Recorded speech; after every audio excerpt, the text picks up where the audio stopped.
I always believed my life would be a quiet, uneventful straight line, but one agonizingly sweet scent was all it took to shatter my reality and turn me into the very thing I feared most.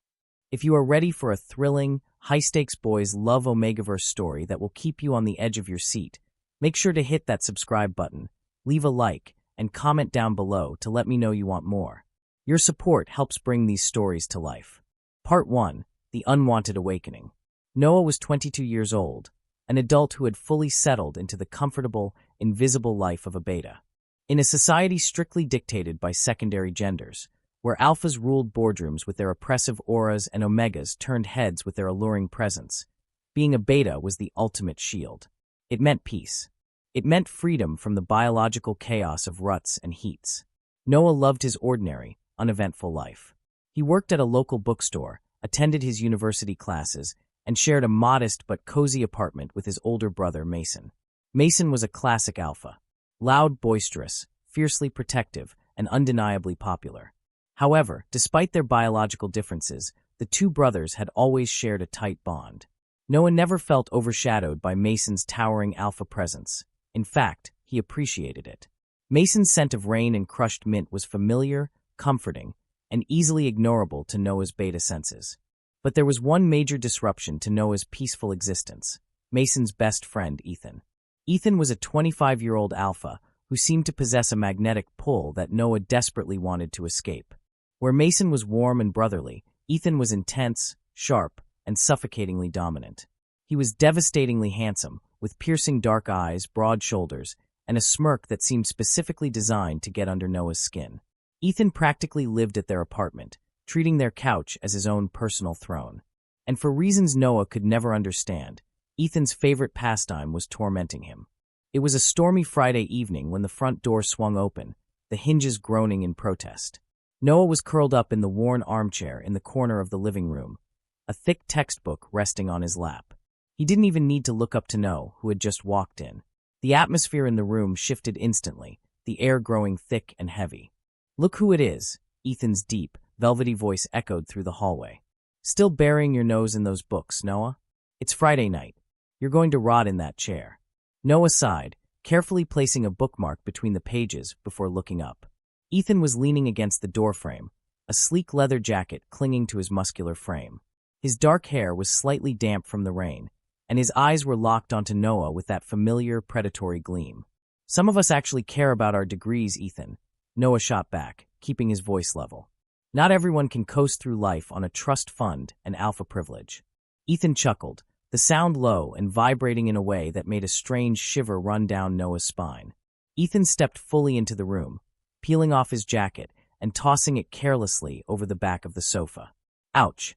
The beta has claws tonight. Where's Mason?" "He went to pick up takeout," Noah replied, deliberately picking his book back up to signal the end of the conversation. "He should be back in 10 minutes. Feel free to sit in silence until then." Instead of taking the hint, Ethan walked slowly across the room, his heavy boots thudding against the hardwood floor. To Noah's absolute horror, Ethan didn't sit on the sofa. Instead, he perched himself on the arm of Noah's chair, his towering frame completely boxing Noah in. "Personal space, Ethan," Noah muttered, pressing himself further into the cushions. "I'm just trying to read over your shoulder," Ethan murmured playfully, leaning down. His face was entirely too close.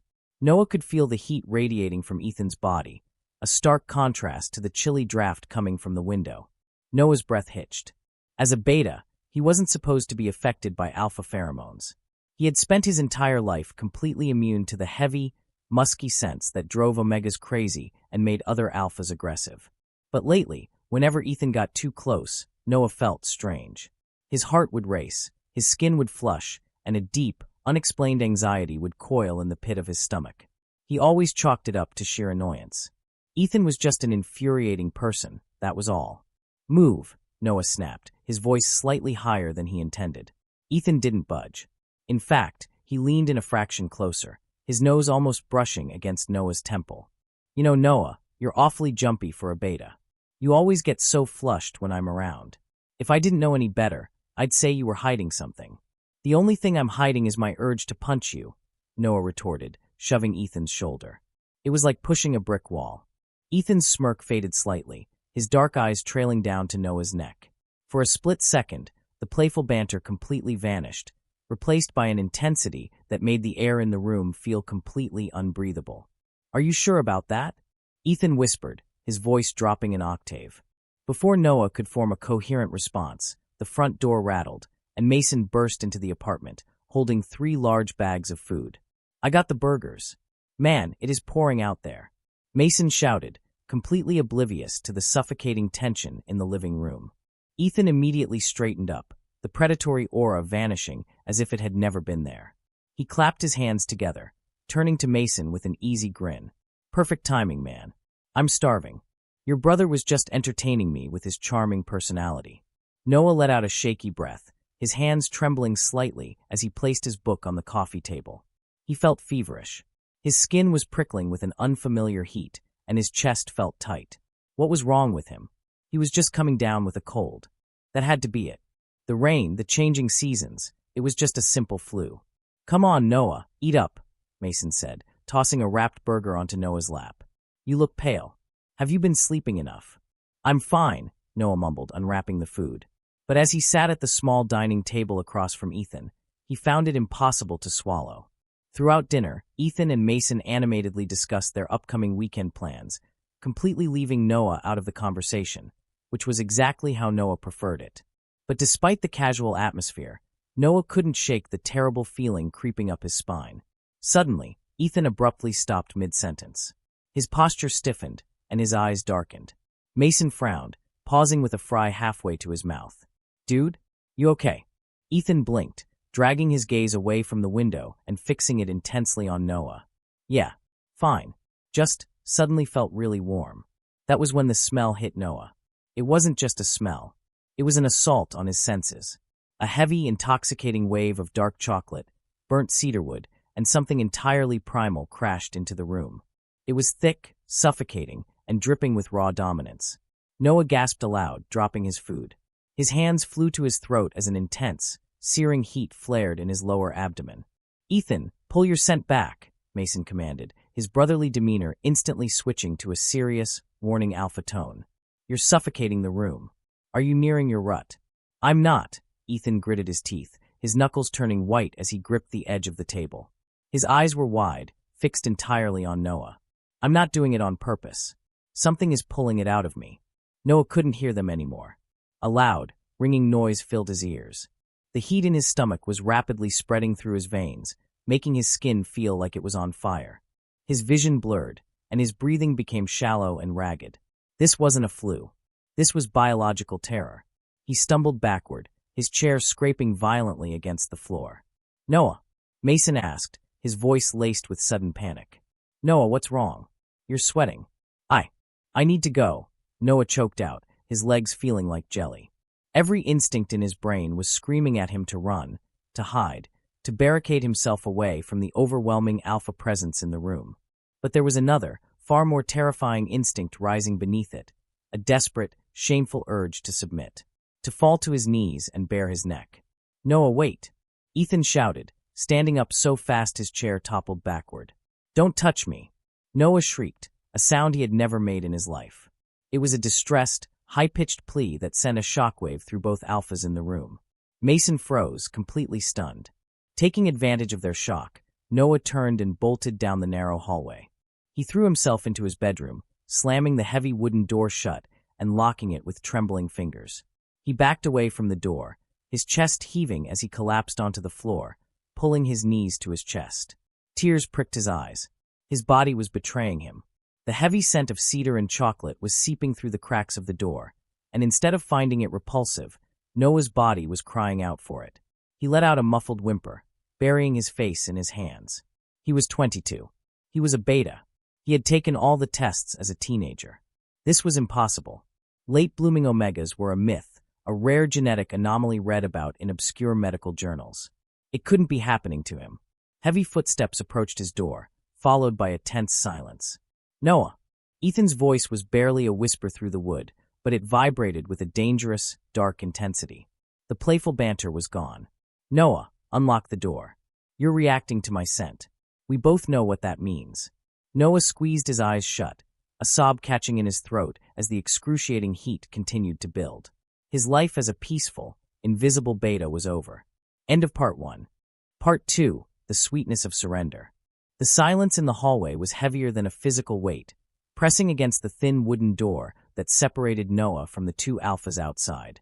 Inside his bedroom, the darkness offered no comfort. Noah was curled tightly into a ball on the floor, his fingernails digging so deeply into his own arms that they left angry red crescent moons on his pale skin. He was burning alive. It wasn't like any fever he had ever experienced. A normal fever made you cold, made you shiver under heavy blankets. This heat was a torrential fire entirely contained within his veins, melting his bones and turning his blood into liquid magma. Every nerve ending in his body was suddenly, agonizingly awake. The soft cotton of his t-shirt felt like sandpaper against his hypersensitive skin. The air in his room felt too thin to breathe. And then there was the scent. For 22 years, Noah had lived in a muted world. As a beta, he only caught the surface-level scents of the people around him. A hint of cologne, the smell of sweat after a workout, the lingering aroma of shampoo. Now his olfactory senses were violently torn open. From beneath the crack of his bedroom door, Ethan's scent was pouring into the room like a thick, invisible fog. The dark chocolate and burnt cedarwood was no longer just a smell, it was a physical sensation. It tasted dark and rich on the back of Noah's tongue. It wrapped around his throat, commanding his attention, pulling at a deep, primal chord within his newly rewriting biology. His body was crying out for the alpha on the other side of that door, begging for the cool, dominant presence to soothe the raging fire of his sudden heat. Noah. Ethan's voice vibrated through the wood again. It was lower this time, stripped of all its usual arrogant mockery. It was raw, desperate, and laced with a terrifyingly possessive edge. Noah, answer me. You need to open the door. Back off, Ethan. Mason's voice barked, the sound accompanied by the heavy thud of footsteps. Noah could hear the protective, brotherly panic in Mason's tone. Give him some space. You're suffocating him. What the hell is going on with your pheromones? Pull them back right now. You're making him sick. He's not sick, Mason, Ethan growled, the sound sending a violent shiver down Noah's spine. The alpha command in Ethan's voice was so strong that Noah's knees automatically buckled, pressing him harder into the floorboards. Use your senses. Smell the air. He's not a beta. Are you out of your damn mind? Mason shouted, his own scent, crushed mint and heavy rain, spiking with aggressive territoriality. He's 22. The tests confirmed he was a beta when he was 15. You're pushing your rut onto him and causing a panic attack. Step away from my brother's door. The tests were wrong. Ethan yelled back, his fist slamming against the wood, making Noah flinch violently. Look at him. Smell him. He's reacting to me, Mason. Only an Omega reacts to an alpha's rut like this. He's going through a late presentation, and if you don't get out of my way, I swear to God. Noah clamped his hands over his ears, squeezing his eyes shut as a pathetic, broken whimper tore from his throat. The sound was entirely involuntary, a high-pitched sound of distress that was hardwired into Omega biology to summon an alpha. The moment the sound slipped past his lips, the argument in the hallway stopped dead. The silence that followed was far more terrifying than the shouting. Noah clamped his hands over his mouth, hot tears spilling over his cheeks, utterly mortified by the noise he had just made. He was a man. He was a proud, independent student who didn't need anyone. But the frantic, agonizing heat pooling in his lower abdomen didn't care about his pride. It only cared about survival, and right now, his body believed it would die if it didn't get to Ethan. Did you hear that? Ethan whispered, his voice trembling with a dark, heavy hunger. Noah? Mason asked, his voice cracking, the aggressive alpha front momentarily dropping to reveal the terrified older brother underneath. Noah, buddy, talk to me. Are you okay? Do you need a doctor?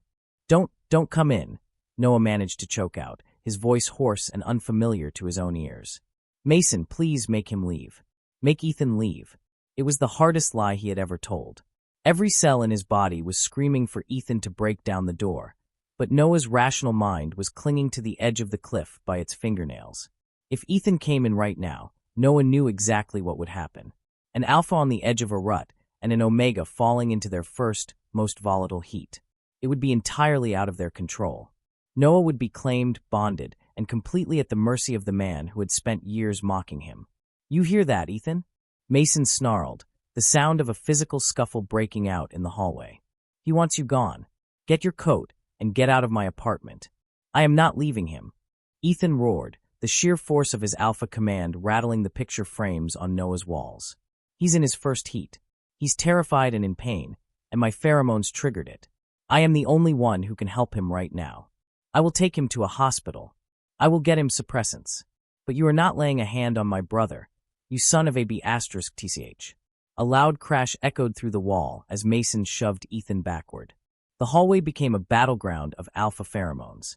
Mason's scent turned sharp and freezing, like a winter storm, clashing violently against Ethan's oppressive, heavy cedarwood. For a newly presented Omega, being trapped in the crossfire of two fighting alphas was absolute torture. Noah gasped, his chest heaving as he clawed at his own throat. The competing scents were suffocating him, sending his internal temperature skyrocketing. He felt dizzy, his vision tunneling into a narrow pinpoint. And then the dam broke. Up until this moment, Noah's body had been fighting the transformation, trying desperately to hold onto its beta neutrality.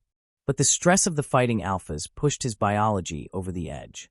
With a final, agonizing tearing sensation deep within his chest, Noah's scent gland, located at the base of his neck, finally ruptured and bloomed. The scent that erupted from Noah was overwhelmingly potent, sweet, and intoxicating. It flooded the small bedroom in a matter of seconds, pushing underneath the door and pouring into the hallway like a tidal wave of pure, unfiltered Omega pheromones.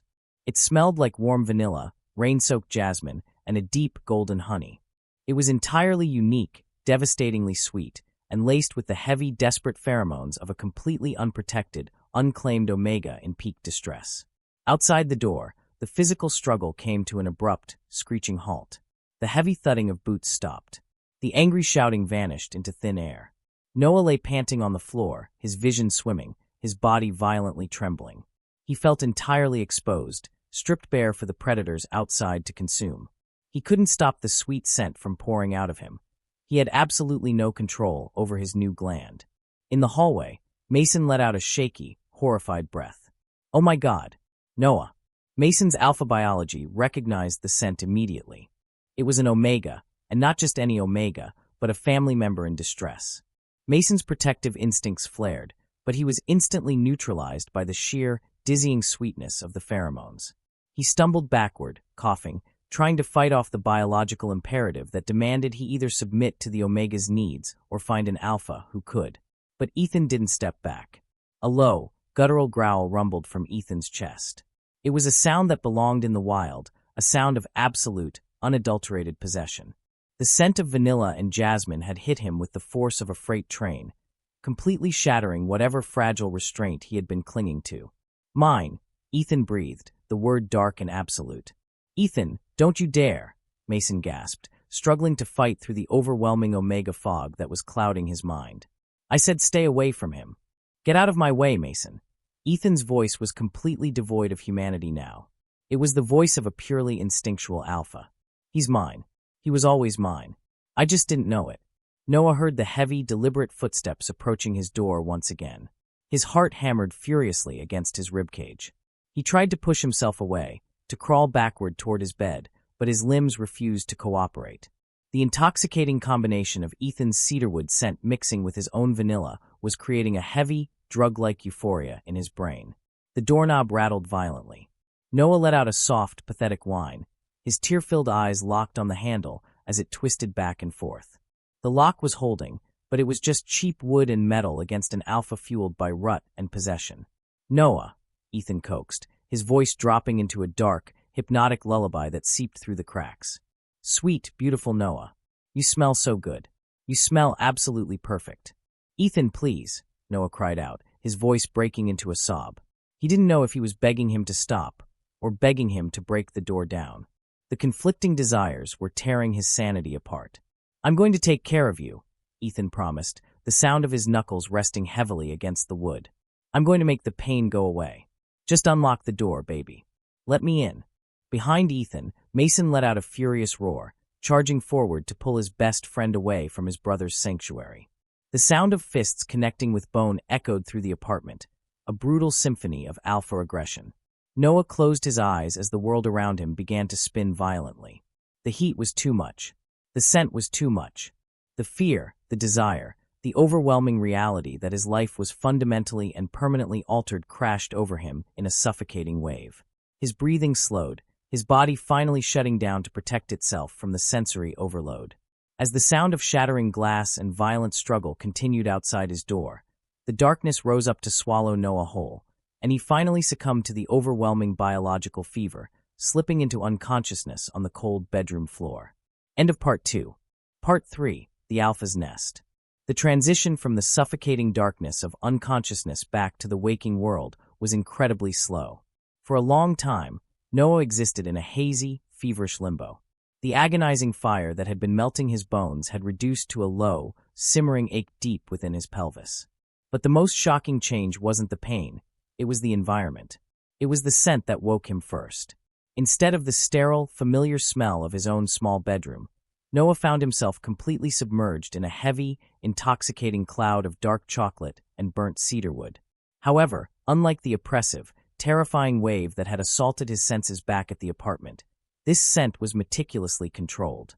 It was warm, grounding, and wrapped around his fraying nerves like a heavy, protective blanket. Noah let out a soft, involuntary sigh, nuzzling his face into whatever was beneath him. It was incredibly soft. Silk pillowcases, heavy down comforters, and a t-shirt.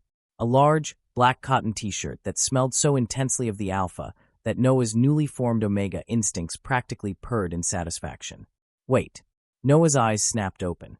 The sudden rush of adrenaline made his head spin, but panic forced him to push through the dizziness. He scrambled backward, tangling his limbs in the impossibly soft bedding as he took in his surroundings. He was in a massive, dimly lit bedroom. Floor-to-ceiling windows were covered by heavy blackout curtains, letting in only a sliver of the city's neon lights. The furniture was sleek, dark, and expensive.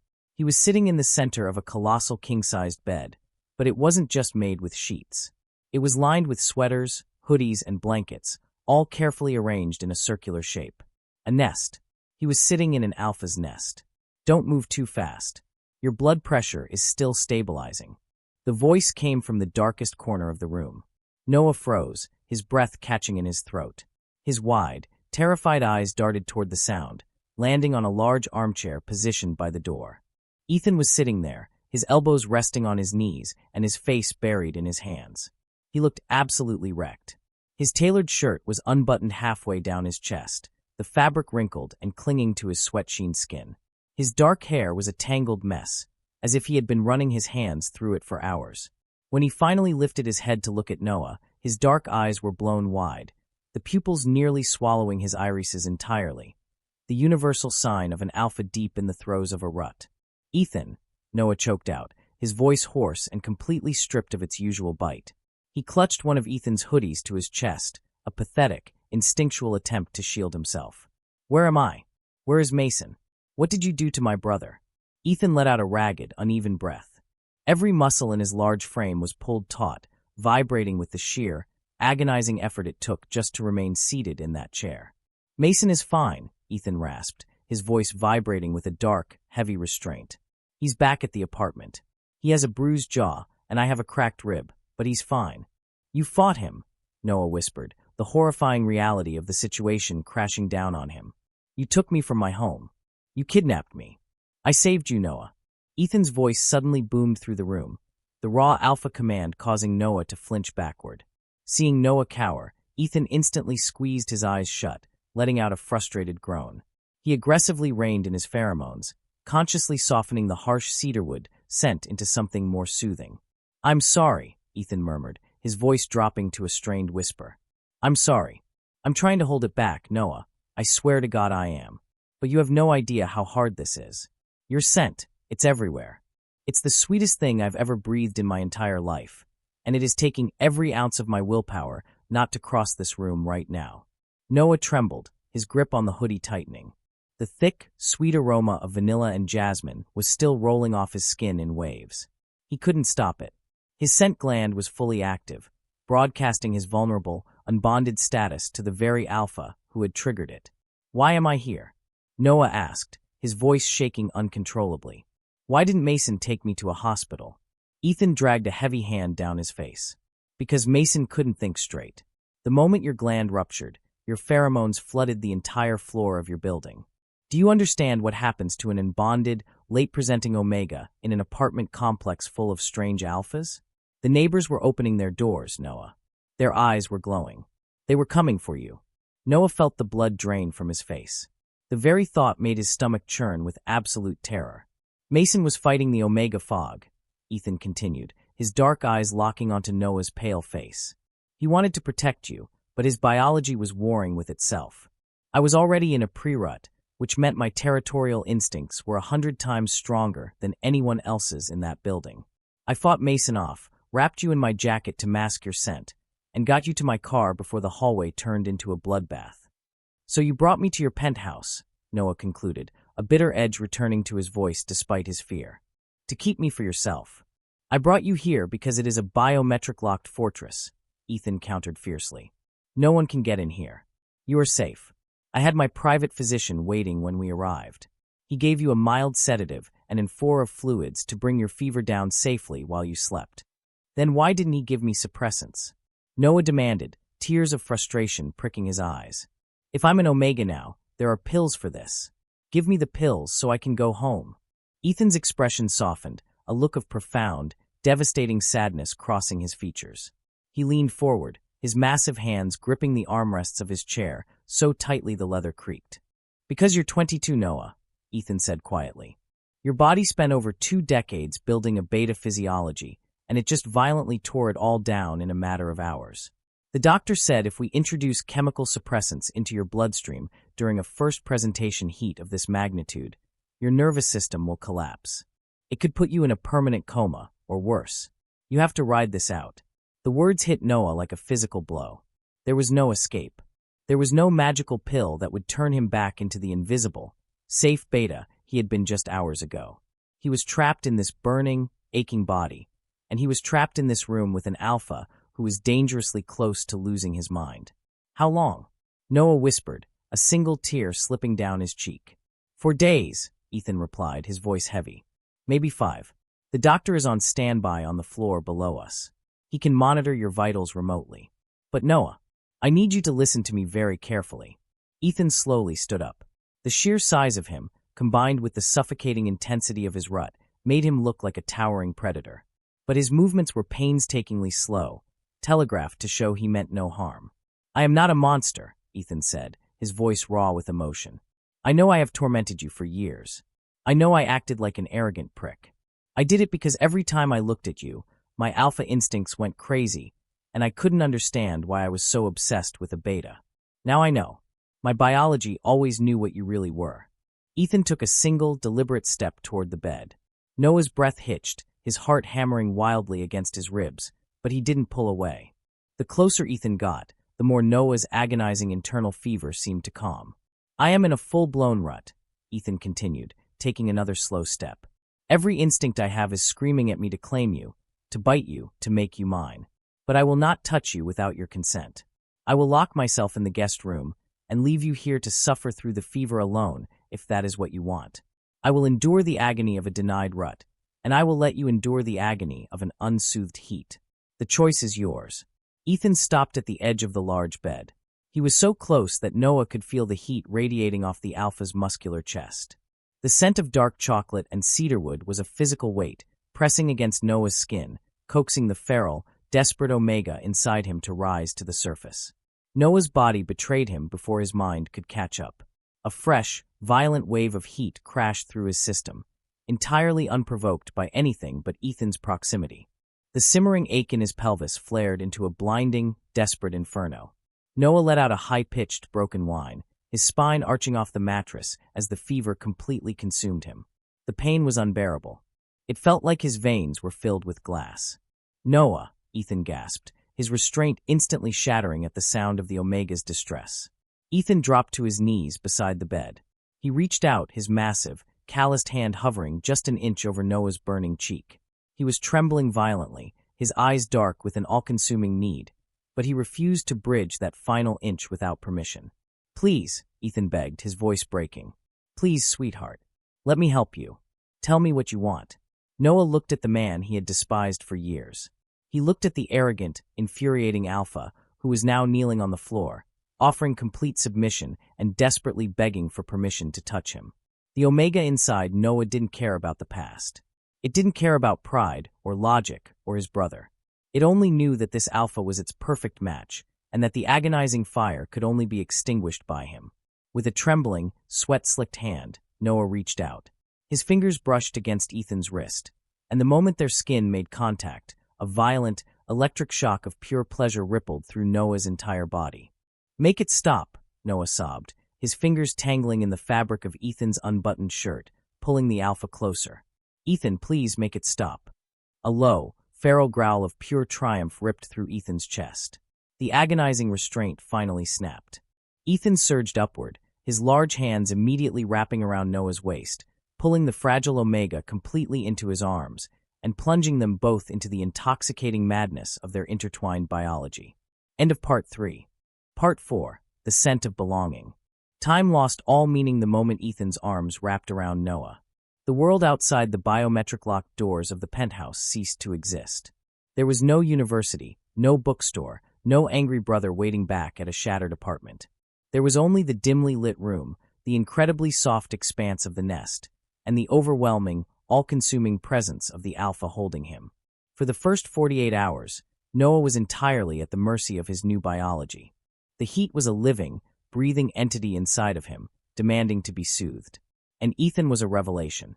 The man Noah had known for years, the arrogant, smirking, infuriating alpha who took up too much space and treated everything like a joke, was completely gone. In his place was a creature of absolute devotion. Despite being in the throes of a rut that would have made any other alpha aggressive and rough, Ethan treated Noah as if he were made of the finest, most fragile spun glass. Every touch was deliberate and reverent. When the fever spiked, making Noah thrash and cry out from the phantom pain in his bones, Ethan was there. He pulled Noah flush against his broad chest, letting the cool, grounding scent of cedarwood and dark chocolate wash over the distressed Omega. Ethan would murmur endless streams of praise into Noah's hair, his deep voice a rumbling lullaby that vibrated through Noah's very core. "I've got you, sweetheart. I'm right here. You're doing so well, my beautiful Omega. Let it out. I'm holding you." Noah had spent his entire life valuing independence. As a beta, he had prided himself on never needing anyone to regulate his emotions or his body. But now, tangled in the heavy silk sheets, drenched in sweat and entirely stripped of his pride, Noah realized there was a profound, intoxicating strength in surrender. He didn't just want Ethan's touch, he needed it on a cellular level. Whenever Ethan had to pull away, even for just a moment to grab a cool damp cloth or a glass of water, Noah would let out a pitiful, broken whine, his newly formed instincts panicking at the loss of contact. And every single time, Ethan would instantly drop whatever he was doing, rushing back to the nest with panic flashing in his dark eyes, wrapping Noah back up in his massive arms. "I'm here, baby, I'm here. I'm not leaving you," Ethan would fiercely whisper, pressing desperate kisses to Noah's temples, his jaw, his trembling hands. It was during the peak of the third night that the atmosphere in the room shifted from frantic fever to something impossibly deep and primal. The agonizing, burning pain of the initial transformation had finally burned itself out, leaving behind a heavy, liquid warmth that pooled low in Noah's stomach. The blinding haze over his mind began to lift just enough for him to truly process what was happening. He was lying on his back in the center of the nest, his head pillowed on Ethan's thick bicep. The room was silent save for the ragged sound of their synchronized breathing. Ethan was hovering over him, his dark hair falling into his eyes, completely soaked in sweat. The alpha's chest heaved as he stared down at Noah, his eyes completely blown out, filled with a hunger so raw and profound it made Noah's breath hitch.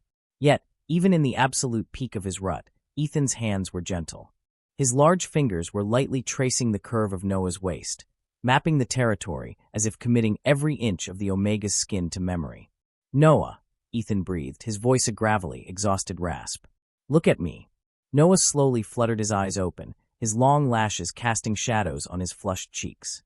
He met Ethan's gaze, and for the first time since this nightmare began, Noah didn't feel any fear.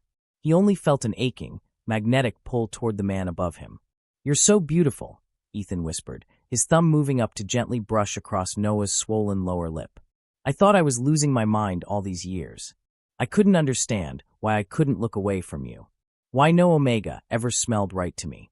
It was because my soul already knew you were mine, even before your body caught up.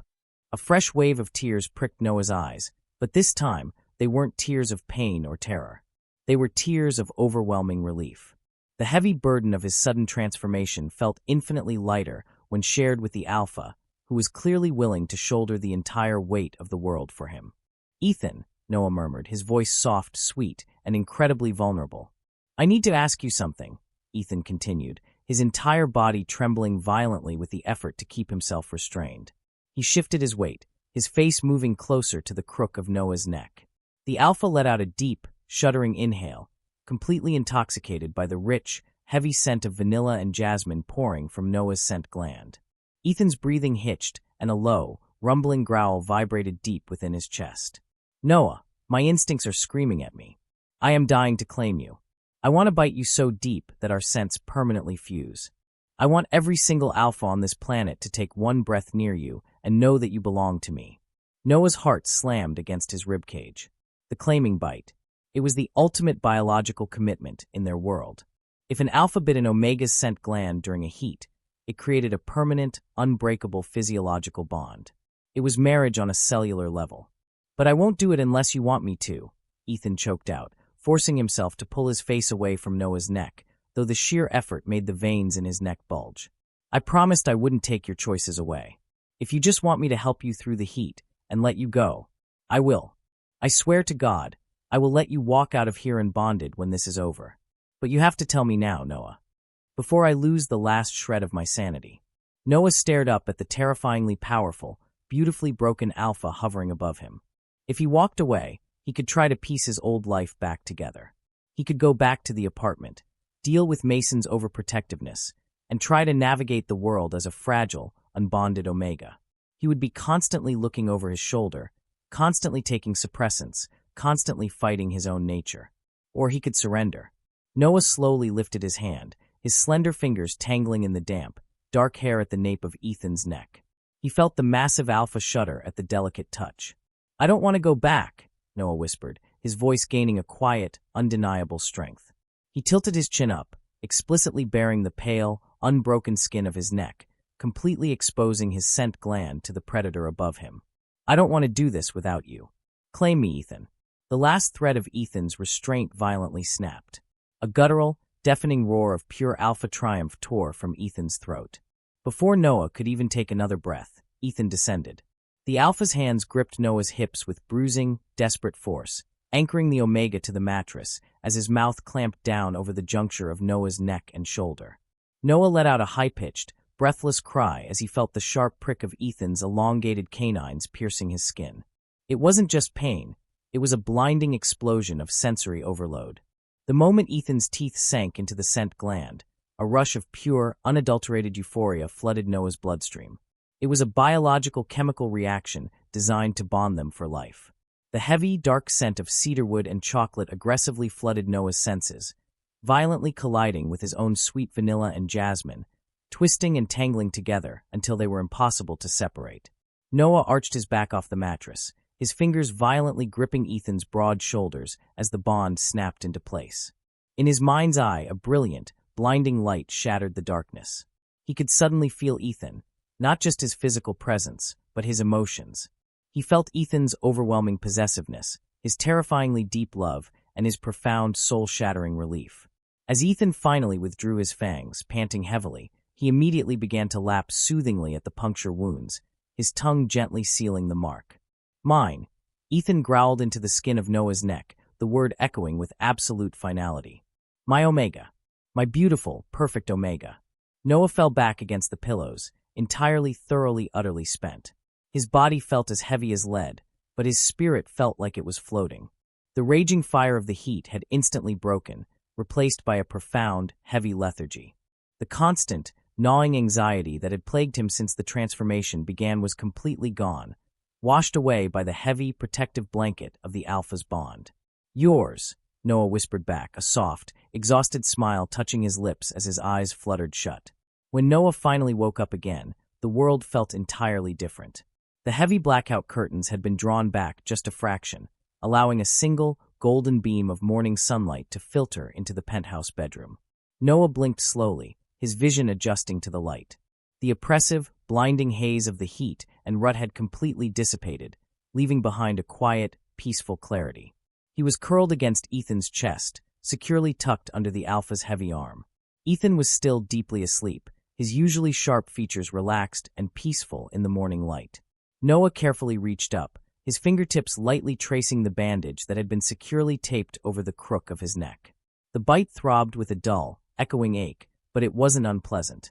It was a physical reminder of the bond that was currently humming warmly in the back of his mind. He was bonded. He was an Omega. He was Ethan's. The sheer magnitude of how much his life had changed in a matter of days was staggering. But as Ethan subconsciously tightened his grip, pulling Noah closer even in his sleep, the Omega realized he wasn't afraid anymore. However, as Noah's mind cleared completely, a sudden, sharp realization pierced through his peaceful morning bubble. Mason. Noah gasped softly, his eyes widening. His older brother. The fiercely protective Alpha, who had fought Ethan in the hallway to protect him. Mason didn't know what had happened. Mason didn't know that Noah had consented, that he had chosen this, that he was bonded. To Mason, Ethan was still the monster who had kidnapped his brother during his most vulnerable state. They were going to have to face the real world eventually. And telling his aggressively overprotective Alpha brother that his best friend was now his bonded mate was going to be the most terrifying thing Noah had ever done. End of Part 4. Part 5, Facing the Storm. The transition from the feverish haze of the heat to the crisp reality of the morning was jarring, yet profoundly beautiful. For Noah, waking up in Ethan's arms felt like breathing pure oxygen after drowning for days. The heavy, suffocating weight of his sudden presentation had lifted, leaving behind a tranquil, golden warmth that radiated from the center of his chest. It was the bond. He could feel Ethan's heartbeat not just against his back, but as a steady, thrumming rhythm within his own mind. Ethan stirred, his massive frame shifting against the silk sheets. A low, rumbling vibration echoed in his chest as his nose buried itself into the crook of Noah's neck, perfectly slotting against the bandaged bite mark. "Good morning," Ethan murmured, his voice thick with sleep and rough with an adoration that made Noah's toes curl. The Alpha inhaled deeply, taking in the sweet scent of vanilla and jasmine that was now permanently woven with his own dark chocolate and cedarwood. "Tell me you're real. Tell me I didn't dream this." Noah turned in the circle of Ethan's arms, a soft, exhausted smile playing on his lips. He reached up, threading his fingers through Ethan's messy dark hair. "I'm real. We're real." Ethan's dark eyes softened, completely devoid of the sharp, arrogant edge that had defined him for years. He looked at Noah as if he were holding the universe in his hands.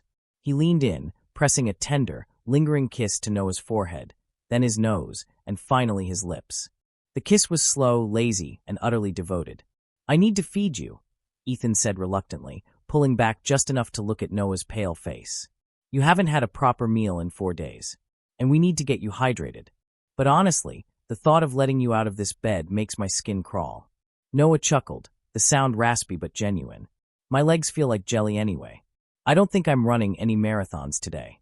With heroic effort, Ethan extracted himself from the nest. Noah immediately whined, instinctively clutching a pillow to his chest as the loss of body heat hit him.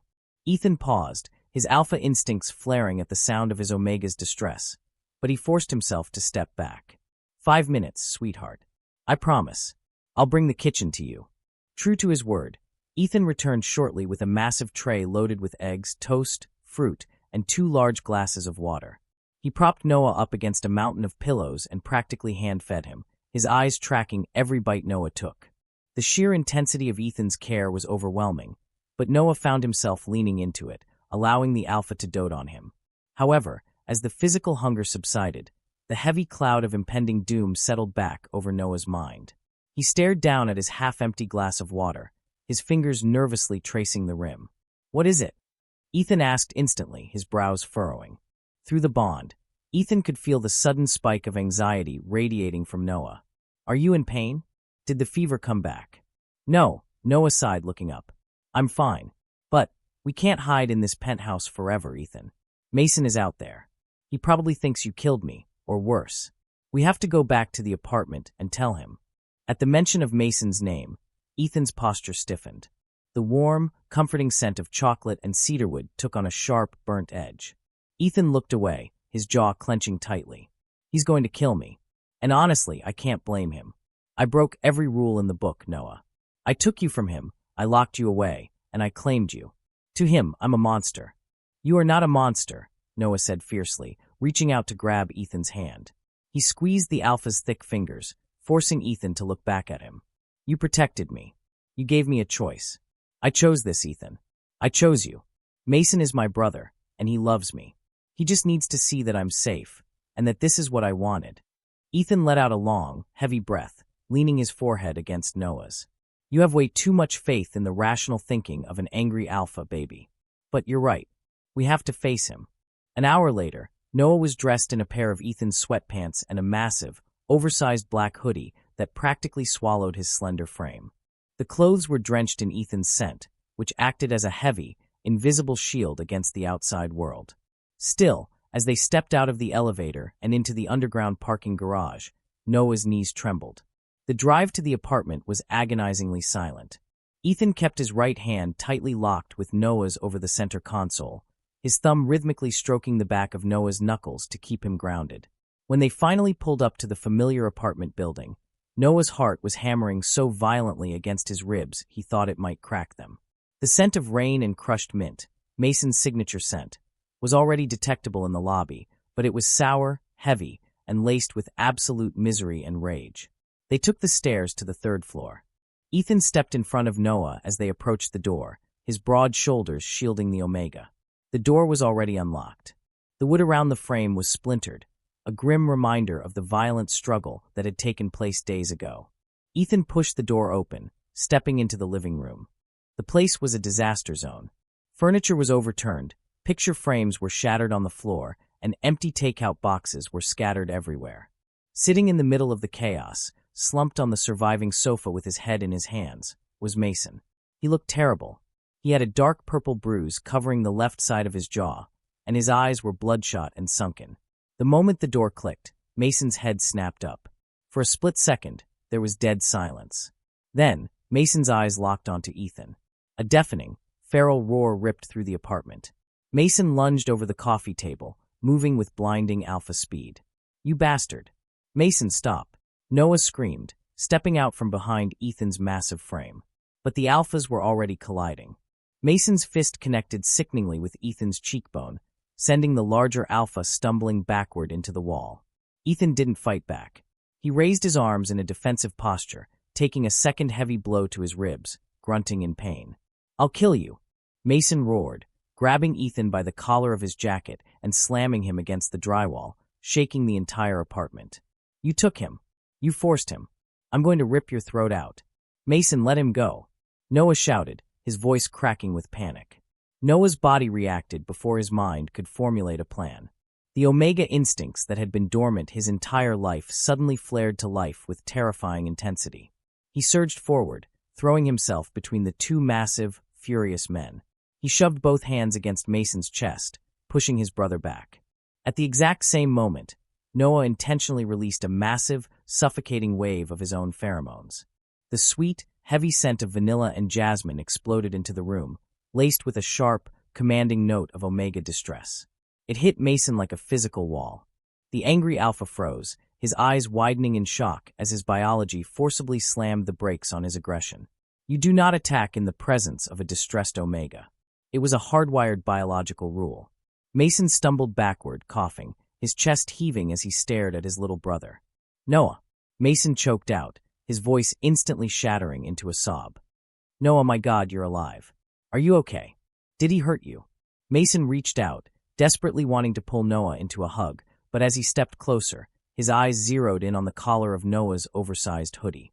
During the scuffle, the heavy fabric had slipped down Noah's shoulder, exposing the pale skin of his neck, exposing the crisp, white bandage that covered his scent gland. Mason froze. All the color rapidly drained from his face. The overwhelming scent of Ethan's dark chocolate and cedarwood wasn't just clinging to Noah's clothes. It was radiating from Noah's very blood. No, Mason whispered, the word hollow and broken. He looked from the bandage to Ethan, who was leaning against the wall, wiping a stream of blood from his split lip. No. Ethan, tell me you didn't. Tell me you didn't mark him. Mason, look at me. Noah demanded, stepping closer to his brother and forcing Mason to break eye contact with Ethan. He didn't force me. Do you hear me? He didn't force me to do anything. He was in a rut. Mason yelled, tears of absolute betrayal spilling over his cheeks. And you were in your first heat. You couldn't think straight, Noah. You were completely out of your mind with fever, and he took advantage of you. He ruined your life. He saved my life. Noah fired back, his own tears finally falling. You saw what was happening in the hallway. The neighbors were coming for me. You couldn't even control your own pheromones around me. If Ethan hadn't taken me out of here, I would have been torn apart by strangers. Mason flinched violently, the truth of Noah's words hitting him like a freight train. He knew it was true. He remembered the blinding, terrifying fog that had clouded his mind when Noah's scent first hit the air. I was terrified, Noah continued, his voice softening, pleading for his brother to understand. I was in so much pain, Mason. But Ethan was gentle. He locked himself away from me. He offered to let me suffer through the heat alone, just so he wouldn't cross a line without my permission. I asked him to stay. I asked him to mark me. Mason stared at Noah, searching his little brother's eyes for any sign of coercion or fear. But all he saw was clarity, strength, and a deep, undeniable connection to the alpha standing behind him. Through the bond, Noah felt a wave of agonizing guilt and profound love radiating from Ethan. Ethan slowly stepped forward, wrapping a protective, possessive arm around Noah's waist, pulling the Omega back against his chest. I love him, Mason, Ethan said, his voice quiet but echoing with absolute, unshakable sincerity. I have loved him for years, even when I thought he was a beta. I know I handled this horribly. I know I betrayed your trust as your best friend. But I swear on my life, I will spend every single day of the rest of my existence making sure he is safe, happy, and cherished. The silence that followed was suffocating. The three of them stood in the wreckage of the living room, the clashing sense of alpha rage and omega desperation slowly simmering down into an exhausted, heavy stalemate. Mason closed his eyes, his shoulders slumping in defeat. He looked completely defeated. He had lost his little brother, and he had lost his best friend, all in the span of 4 days. He let out a long, ragged sigh, running a trembling hand over his face. If you ever, Mason started, opening his eyes to glare at Ethan with a cold, terrifying alpha intensity. If you ever make him cry. If you ever make him regret this. I don't care about your bond. I will kill you, Ethan. I'd let you, Ethan replied without a second of hesitation. Mason nodded slowly. He looked at Noah one last time, a sad, broken smile touching his lips. Pack your stuff, kid. You don't belong here anymore. With that, Mason turned and walked down the hallway, gently shutting his bedroom door behind him, leaving Noah and Ethan standing alone in the quiet ruins of his former life. 6 weeks later, the transition into bonded life was smoother than Noah could have ever anticipated. Ethan's penthouse became a sanctuary. Ethan practically worshipped the ground Noah walked on, turning out to be an incredibly doting, hopelessly romantic mate. Mason had slowly started coming around, stopping by for brief, awkward dinners that were slowly thawing the ice between the two alphas. Noah had finally adjusted to his new Omega reality. He was taking his classes online, spending his days surrounded by Ethan's scent, building a new routine. Everything was perfect. Everything was exactly as it should be. Until Tuesday morning. Noah was standing in the sprawling marble kitchen of the penthouse, pouring himself a cup of coffee. The sun was shining, and Ethan was in the shower, getting ready for a morning meeting at his firm. As Noah lifted the mug to his lips, the dark, bitter smell of the roasted coffee beans hit his newly sensitive nose. Normally, Noah loved the smell of coffee. But today, the scent violently twisted his stomach into tight, agonizing knots. A sudden, overwhelming wave of nausea crashed over him, so intense that the world actually spun. Noah gasped, dropping the ceramic mug. It shattered against the marble floor, hot coffee splashing everywhere. He clamped a hand over his mouth, dropping to his knees as his stomach violently heaved, a cold sweat breaking out across his forehead. Through the bond, a sharp spike of Ethan's alarm practically deafened him. The bathroom door slammed open down the hall, and heavy, frantic footsteps rushed toward the kitchen. Noah! Ethan shouted, skidding into the room with a towel wrapped hastily around his waist. Noah couldn't answer. He was clutching his stomach, his mind racing 1,000,000 miles an hour as he stared at the shattered pieces of the mug. The heat, the lack of suppressants, the claiming bite. A terrifying, Impossible thought bloomed in the back of his mind, completely freezing the blood in his veins. No, it's too soon. It can't be. End of Part 5. Part 6, Two Pink Lines. The sound of shattering ceramic echoed like a gunshot in the pristine silence of the penthouse. Noah. Ethan's voice tore through the apartment, followed instantly by the frantic thud of heavy footsteps. A split second later, Ethan skidded into the kitchen, his dark hair dripping wet, a towel haphazardly slung low around his waist. Through the newly forged mating bond humming in the back of Noah's mind, a blinding, suffocating wave of alpha panic crashed over him. Ethan's heart was hammering so wildly that Noah could physically feel the phantom thumps against his own ribs. Noah was on his hands and knees on the cold marble floor, coughing and gasping for air. The rich, bitter aroma of the spilled coffee, a scent he had loved just yesterday, now smelled like toxic, burning acid to his hypersensitive nose. His stomach violently heaved again, and he clamped a hand over his mouth, tears streaming down his flushed cheeks. Ethan was beside him in a flash. He didn't care about the broken glass or the boiling hot liquid soaking into the knees of his towel. The alpha's large, warm hands instantly hovered over Noah, desperately searching for the source of his mate's agonizing distress. "Sweetheart, what's wrong? What hurts?" Ethan demanded, his voice thick with terror.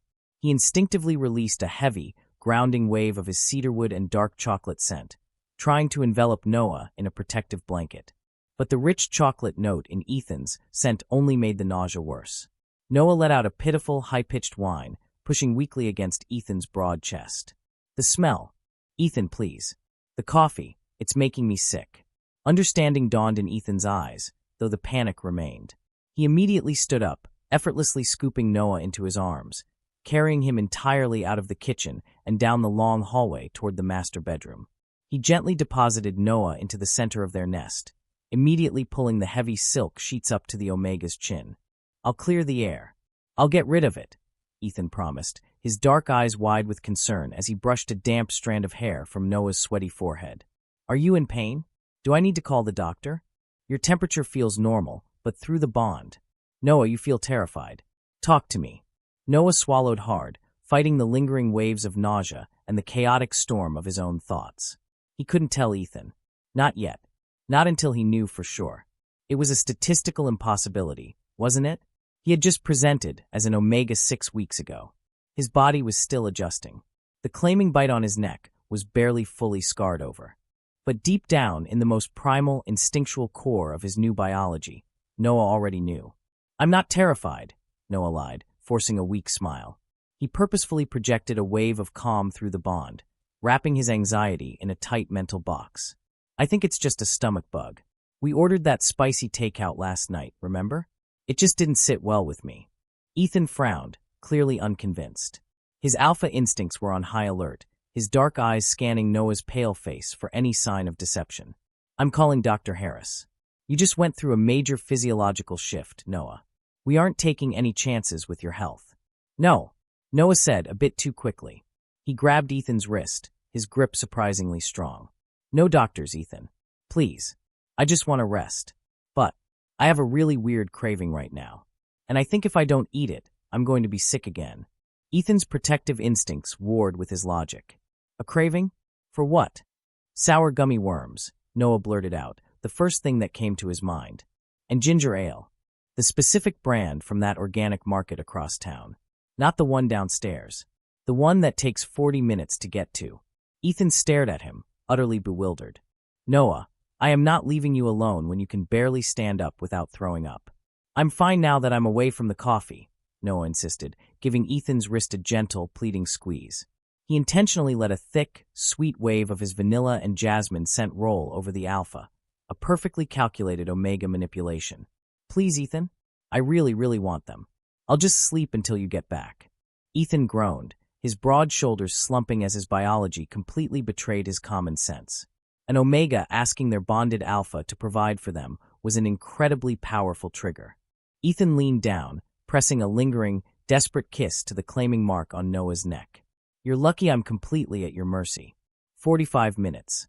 If you need anything, ping the bond and I will break every traffic law in this city to get back to you." "I will," Noah promised softly. Noah waited until he heard the heavy biometric locks of the penthouse front door engage. The moment the click echoed through the silent apartment, he threw off the sheets and sprinted into the master bathroom. His hands were violently trembling as he opened the bottom drawer of the vanity. Hidden beneath a stack of plush towels was a small, unassuming paper bag. Noah had ordered it online 3 days ago, purely out of paranoid curiosity when his favorite food started tasting slightly off, and he found himself napping for 3 hours every afternoon. He ripped open the box. 3 plastic sticks. He read the instructions with blurry, tear-filled eyes, though they were simple enough. 3 minutes. He just had to wait 3 agonizing minutes. Noah sat on the edge of the large marble bathtub, staring blindly at the digital timer on his phone. The silence in the bathroom was deafening. If he was pregnant, everything changed. He was only 22. He hadn't even finished his university degree. He and Ethan had barely figured out how to navigate their sudden bond, let alone a family. Beep, beep, beep. Noah flinched as the alarm went off. His breath hitched in his throat. He slowly reached out, his fingers brushing against the cool plastic of the first test. He picked it up and flipped it over. 2 solid, unmistakable pink lines. A choked sob tore from Noah's throat. He grabbed the second test. Pregnant. He grabbed the third. Pregnant. The tests clattered onto the tile floor as Noah buried his face in his hands. A massive, overwhelming tidal wave of emotion crashed over him. Stark, absolute terror mixed with a beautiful, blossoming warmth that radiated from his lower abdomen. He was carrying Ethan's child. He was so lost in the turbulent storm of his own mind that he didn't hear the front door unlock. He didn't hear the heavy, familiar footsteps echoing down the hallway. Noah. Noah jumped, his head snapping up. Standing in the doorway of the bedroom was Mason. The older alpha was wearing his work uniform, a cardboard box of Noah's old textbooks tucked under one arm.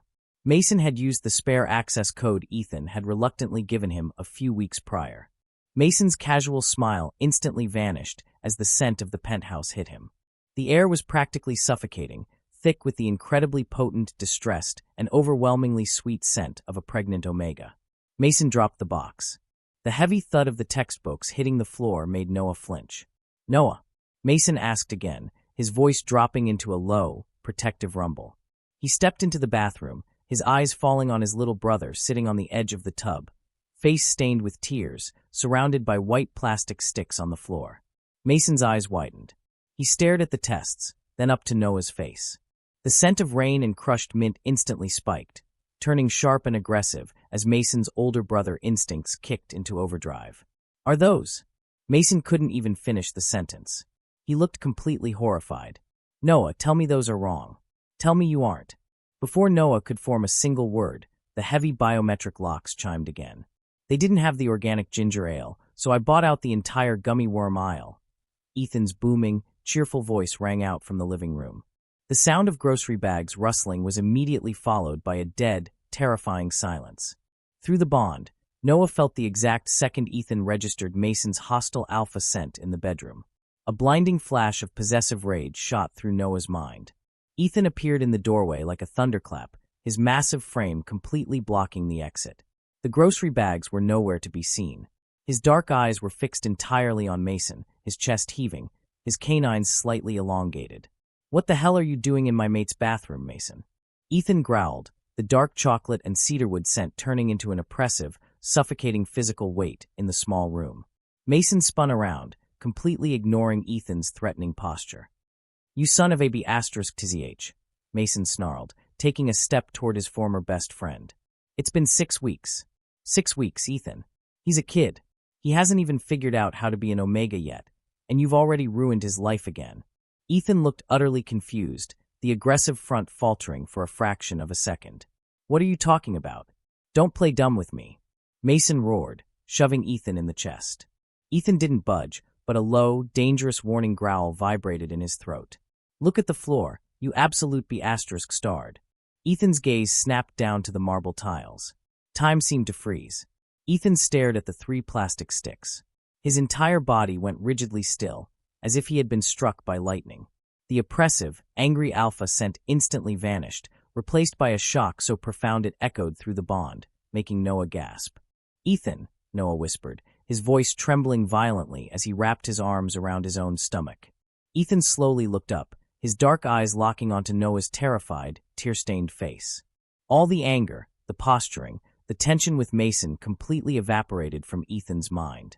He fell to his knees on the hard marble floor, entirely ignoring Mason, crawling the short distance to the bathtub. "Noah," Ethan breathed, his voice barely a whisper. His massive, trembling hands reached out, gently resting against Noah's waist. He looked at the Omega as if he were staring at an absolute miracle. Are you really?" "Yeah," Noah choked out, a fresh wave of tears spilling over his cheeks. "I'm pregnant. Why didn't you tell me?" Ethan asked, his voice cracking, a single tear escaping his dark eyes and tracking down his cheek. He didn't look angry. He looked devastatingly beautiful, entirely stripped of his alpha pride. "I would have been here. I wouldn't have left you alone." "I was scared," Noah admitted, his hands coming down to cover Ethan's. "I didn't know how to tell you. I didn't know if you were ready for this." "Ready?" Ethan let out a breathless, wet laugh, leaning forward to press his forehead against Noah's stomach. "Noah, I have been ready to give you the world since the day I met you. This is everything." Mason stood awkwardly in the corner of the bathroom, his fists still clenched, his alpha biology raging against the sudden influx of pure, unadulterated love and devotion rolling off the bonded pair. He watched his best friend, the most arrogant, untouchable alpha he had ever known, kneeling on the bathroom floor, weeping into his brother's lap. "You're really pregnant," Mason finally said, his voice stripped of its anger, leaving behind a heavy, exhaustion-laced concern. Noah looked up, his eyes meeting his brother's. "I am, Mason, and I'm keeping it."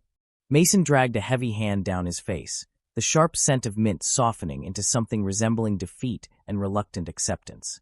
He looked between the two men, realizing that the dynamic had permanently shifted. They weren't just a bonded pair anymore, they were a family. "This is a massive deal, Noah," Mason said quietly, crossing his arms over his chest. He looked directly at Ethan, who slowly lifted his head, his dark eyes fiercely protective but utterly vulnerable. "Are you really ready for this, Ethan? Because if you hurt him now, you hurt my niece or nephew. And I won't just walk away next time." Ethan reached up, gently wiping a tear from Noah's cheek before turning his intense gaze to Mason. "I have never been more sure of anything in my entire life," Ethan replied, his voice steady and absolute. "I will protect them with my last breath, Mason. You have my word." Mason stared at them for a long, quiet moment, the tension slowly draining out of the small room. Finally, a tiny, reluctant smile touched the older brother's lips. "All right then," Mason sighed. "I guess I'm going to be an uncle." End of Part 6. Part 7, The Gilded Cage. By the time Noah reached his 6th month of pregnancy, the penthouse had been completely transformed from a sleek, minimalist bachelor pad into what could only be described as a high-security Omega sanctuary. Every sharp corner of the furniture had been subtly padded or replaced. The pantry was perpetually stocked with the most bizarre combinations of food to satisfy Noah's volatile cravings. The temperature was always kept exactly at a balmy 72 degrees, and the air was constantly filtered to ensure no outside scents could disrupt the heavily curated atmosphere of dark chocolate, burnt cedarwood, and the sweet, milky vanilla of a pregnant Omega. But the most drastic change wasn't the apartment, it was Ethan. If Ethan had been overprotective before the pregnancy, he was now downright tyrannical in his devotion. The alpha had practically moved his entire corporate firm into the spare bedroom, just so he wouldn't have to leave Noah's side. Whenever Ethan did have to leave for an unavoidable in-person meeting, the biometric locks were engaged, the private security in the lobby was doubled, and the mating bond hummed with Ethan's constant, anxious check-ins. Noah was currently curled up on the massive living room sofa, surrounded by a mountain of plush pillows, soft cashmere throws, and 3 of Ethan's unwashed gym shirts. His nesting instincts had kicked into overdrive the moment his belly had visibly popped. He was currently wearing a pair of Ethan's sweatpants that were rolled up at the ankles and an oversized t-shirt that stretched snugly over his prominent, rounded bump. Noah let out a long, frustrated sigh, tossing a perfectly good slice of watermelon onto the coffee table. "I'm bored," Noah announced to the empty room, dramatically throwing his head back against the cushions. His phone buzzed instantly on the side table. Noah didn't even have to look at the screen to know who it was. The bond in the back of his mind flared with a warm, inquiring pulse. Ethan had felt his spike of frustration all the way from his boardroom downtown. Noah picked up the phone. "Everything okay, sweetheart? Are you in pain? Do you need me to come home?" the text read. Noah rolled his eyes, though a fond smile tugged at his lips. He typed back, I'm fine, Ethan. Just bored. The walls of this penthouse are closing in on me. I want to go outside. The three little typing dots appeared immediately, disappeared, and reappeared. Ethan was clearly struggling to form a rational response that didn't sound like a deranged, overprotective alpha. I'll be home in 2 hours. We can go for a walk on the private rooftop garden. I don't want to go to the private rooftop garden, Ethan, Noah texted back, his fingers flying across the screen with annoyed Omega petulance. I want to go to a real store. There is a baby boutique downtown that sells this specific handmade mobile with little wooden stars. I want to go pick it out myself. I want to breathe real air. Absolutely not. The reply came less than a second later. Noah, you are 6 months pregnant, and your scent is incredibly potent right now. It's too dangerous. I will buy the entire boutique and have them deliver the inventory to the living room for you to choose from. Please, baby. Just wait for me. Noah groaned out loud, tossing the phone onto the cushions. It was a sweet gesture, but it was suffocating. He was 22 years old, not a delicate porcelain doll. He missed the noise of the city. He missed the normalcy of walking into a store and just browsing. The mating mark on his neck throbbed slightly, a biological reminder of his bonded status, but the heavy, gilded cage Ethan had built around him was starting to make him stir crazy. Just as Noah was contemplating throwing a textbook at the wall out of sheer cabin fever, the chime of the private elevator echoed through the foyer. Noah perked up, his sensitive nose instantly catching the sharp, familiar scent of winter rain and crushed mint. Mason. Hey, kid. Mason called out as he walked into the living room, tossing his keys into a bowl by the door. He was wearing his usual leather jacket and a fond, slightly exhausted smile. Mason had become a frequent visitor, his initial anger completely melting away as he accepted his role as an uncle. Mason. Noah gasped, struggling to push himself up from the deep cushions of the nest. He waddled over to his older brother, throwing his arms around Mason's neck and burying his face in his shoulder. Mason chuckled, wrapping his arms securely around Noah's waist, careful not to press too hard against the bump. Whoa, easy there. You're getting huge. Ethan's feeding you well, I see. Where is the warden, anyway? At a board meeting, Noah pouted, pulling back. He looked up at his brother, his Omega instincts instantly formulating a plan. He widened his eyes, making them glassy and pitiful, intentionally letting a sweet, distressed waft of vanilla roll off his skin. Mason, I am losing my mind. Ethan won't let me leave the apartment. Mason instantly stiffened, his brotherly instincts clashing with his alpha biology. Noah, don't do that. Don't use the Omega eyes on me. You know Ethan has a point. Pregnant Omegas are targets, and your scent is a lot right now. I have a bite mark, Noah argued, pointing to the heavily scarred, permanent claim on his neck. Any alpha with half a brain can smell that I'm bonded. I just want to go to the baby boutique on 5th Avenue. It's a high-end store, Mason. It's safe. Please. I just want to walk around for 30 minutes. If I stay in this apartment any longer, I'm going to lose it. Mason stared at his little brother, his resolve visibly crumbling. He remembered what it was like when Noah was a beta, independent, free-spirited, and constantly on the move. Seeing him cooped up like a prized jewel was hard to stomach, even if it was for his own safety. 30 minutes, Mason finally sighed, dragging a hand down his face. We go in, you buy the little wooden star thing, and we come straight back. If Ethan finds out I took you out of this fortress without his security detail, he's going to physically rip my head off. He doesn't have to know. Noah cheered, his mood instantly skyrocketing. He practically sprinted, or rather, aggressively waddled, toward the hallway to grab his coat. 20 minutes later, they were walking through the doors of an exclusive, softly lit baby boutique in the heart of the city. The store was quiet, smelling of lavender and fresh linen. Noah let out a deep, satisfied breath, the tension leaving his shoulders. He wandered through the aisles, running his fingers over incredibly soft cashmere blankets and tiny, impossibly small socks. For the first time in months, Noah felt completely normal. Mason walked closely behind him, his tall, imposing alpha frame acting as a silent warning to anyone who even glanced their way. Mason's sharp mint scent acted as a decent mask, but he was still on high alert. "Oh, Mason, look at this," Noah cooed, holding up a tiny dark green knitted sweater. It would perfectly match Ethan's eyes. Mason snorted.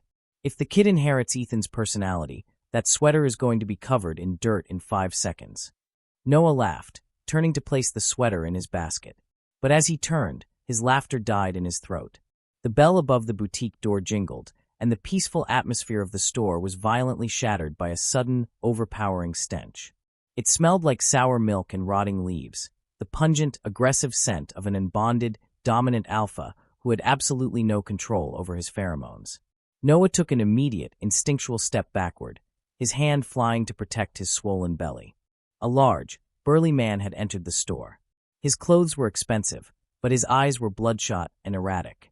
The moment the man stepped inside, he stopped dead in his tracks. His chest heaved as he took a deep, ragged breath, his chaotic gaze instantly locking onto Noah across the room. "Omega," the man rasped, his pupils dilating wildly. Mason was in front of Noah in a fraction of a second. Mason let out a deafening, terrifying alpha snarl, his crushed mint scent turning into an absolute blizzard of ice and territorial rage. "Take one more step, and I will break every bone in your body," Mason warned, his voice vibrating with lethal intent. But the stranger was too intoxicated by the heavy, sweet scent of a pregnant Omega. He completely ignored Mason's warning. "He's beautiful," the stranger slurred, taking a heavy step forward, his eyes fixed obsessively on Noah's rounded stomach. "Pregnant. Smells so sweet. Let me just smell him." Noah was trembling violently, his back pressed against the display shelves. The sudden influx of aggressive, threatening alpha pheromones sent his body into a biological state of absolute terror. His breath hitched, his heart hammering against his ribs in a frantic, desperate rhythm. Without even trying, a massive wave of pure, unfiltered panic shot straight down the mating bond. Miles away, in a glass-walled boardroom, Ethan dropped his pen. Back in the boutique, Mason shoved the stranger backward, sending the man crashing into a display of strollers. "I told you to back off," Mason roared. The stranger recovered quickly, his own alpha pride flaring. He let out a guttural roar, charging at Mason. The two massive alphas collided, knocking over shelves and sending tiny clothes flying into the air. The boutique employees shrieked, scrambling behind the counter to call the police. Noah slid down the wall, clutching his stomach, tears pouring down his face. The warring scents of the alphas were suffocating him. He felt entirely helpless, his pregnant body heavy and cumbersome. "Mason!" Noah sobbed, watching his brother take a hard punch to the jaw. Mason retaliated immediately, burying his fist into the stranger's stomach, but the rogue alpha was crazed, driven entirely by feral instinct. Suddenly, the glass front doors of the boutique were violently kicked open, the hinges screaming in protest as the glass shattered inward. The air in the room was instantly sucked out, replaced by a suffocating, paralyzing wave of dark chocolate and burnt cedarwood. It was a scent so heavy, so lethally dominant, that the rogue alpha instantly froze, dropping Mason's collar. Ethan stood in the shattered doorway, panting heavily. He had completely abandoned his suit jacket, his tie ripped off, his dress shirt unbuttoned to reveal his heaving chest. His eyes were completely black, swallowed entirely by his dilated pupils. He looked like the god of war, descending from the sky to exact absolute vengeance. Noah let out a broken, relieved sob. "Ethan!" The sound of his Omega crying snapped the last thread of Ethan's humanity. Ethan didn't shout. He didn't roar. He moved with a terrifying, lethal silence. He crossed the room in 3 massive strides, grabbing the rogue alpha by the throat before the man could even raise his hands to defend himself. Ethan lifted the burly man completely off the ground with one arm, slamming him against the brick wall of the boutique with enough force to crack the plaster. "You dare," Ethan whispered, his voice a demonic, vibrating rumble that made the hair on Mason's arms stand up. "You dare look at my mate." The rogue alpha clawed desperately at Ethan's wrist, his face turning purple, his sour scent completely swallowed by Ethan's crushing, dominant aura. Ethan's canines were fully elongated, pressing dangerously against his bottom lip. He looked entirely ready to rip the man's throat out with his bare teeth. "Ethan, stop." Mason choked out, spitting a mouthful of blood onto the floor. "You're going to kill him. Think about Noah. Think about the baby." The word baby pierced through the red haze of Ethan's bloodlust. Ethan's gaze snapped away from the choking man and locked onto Noah, who was trembling on the floor, surrounded by fallen baby clothes. With a look of absolute disgust, Ethan released his grip, letting the unconscious, suffocated rogue alpha collapse to the floor in a heap. Ethan immediately dropped to his knees in front of Noah, the terrifying, lethal aura vanishing instantly.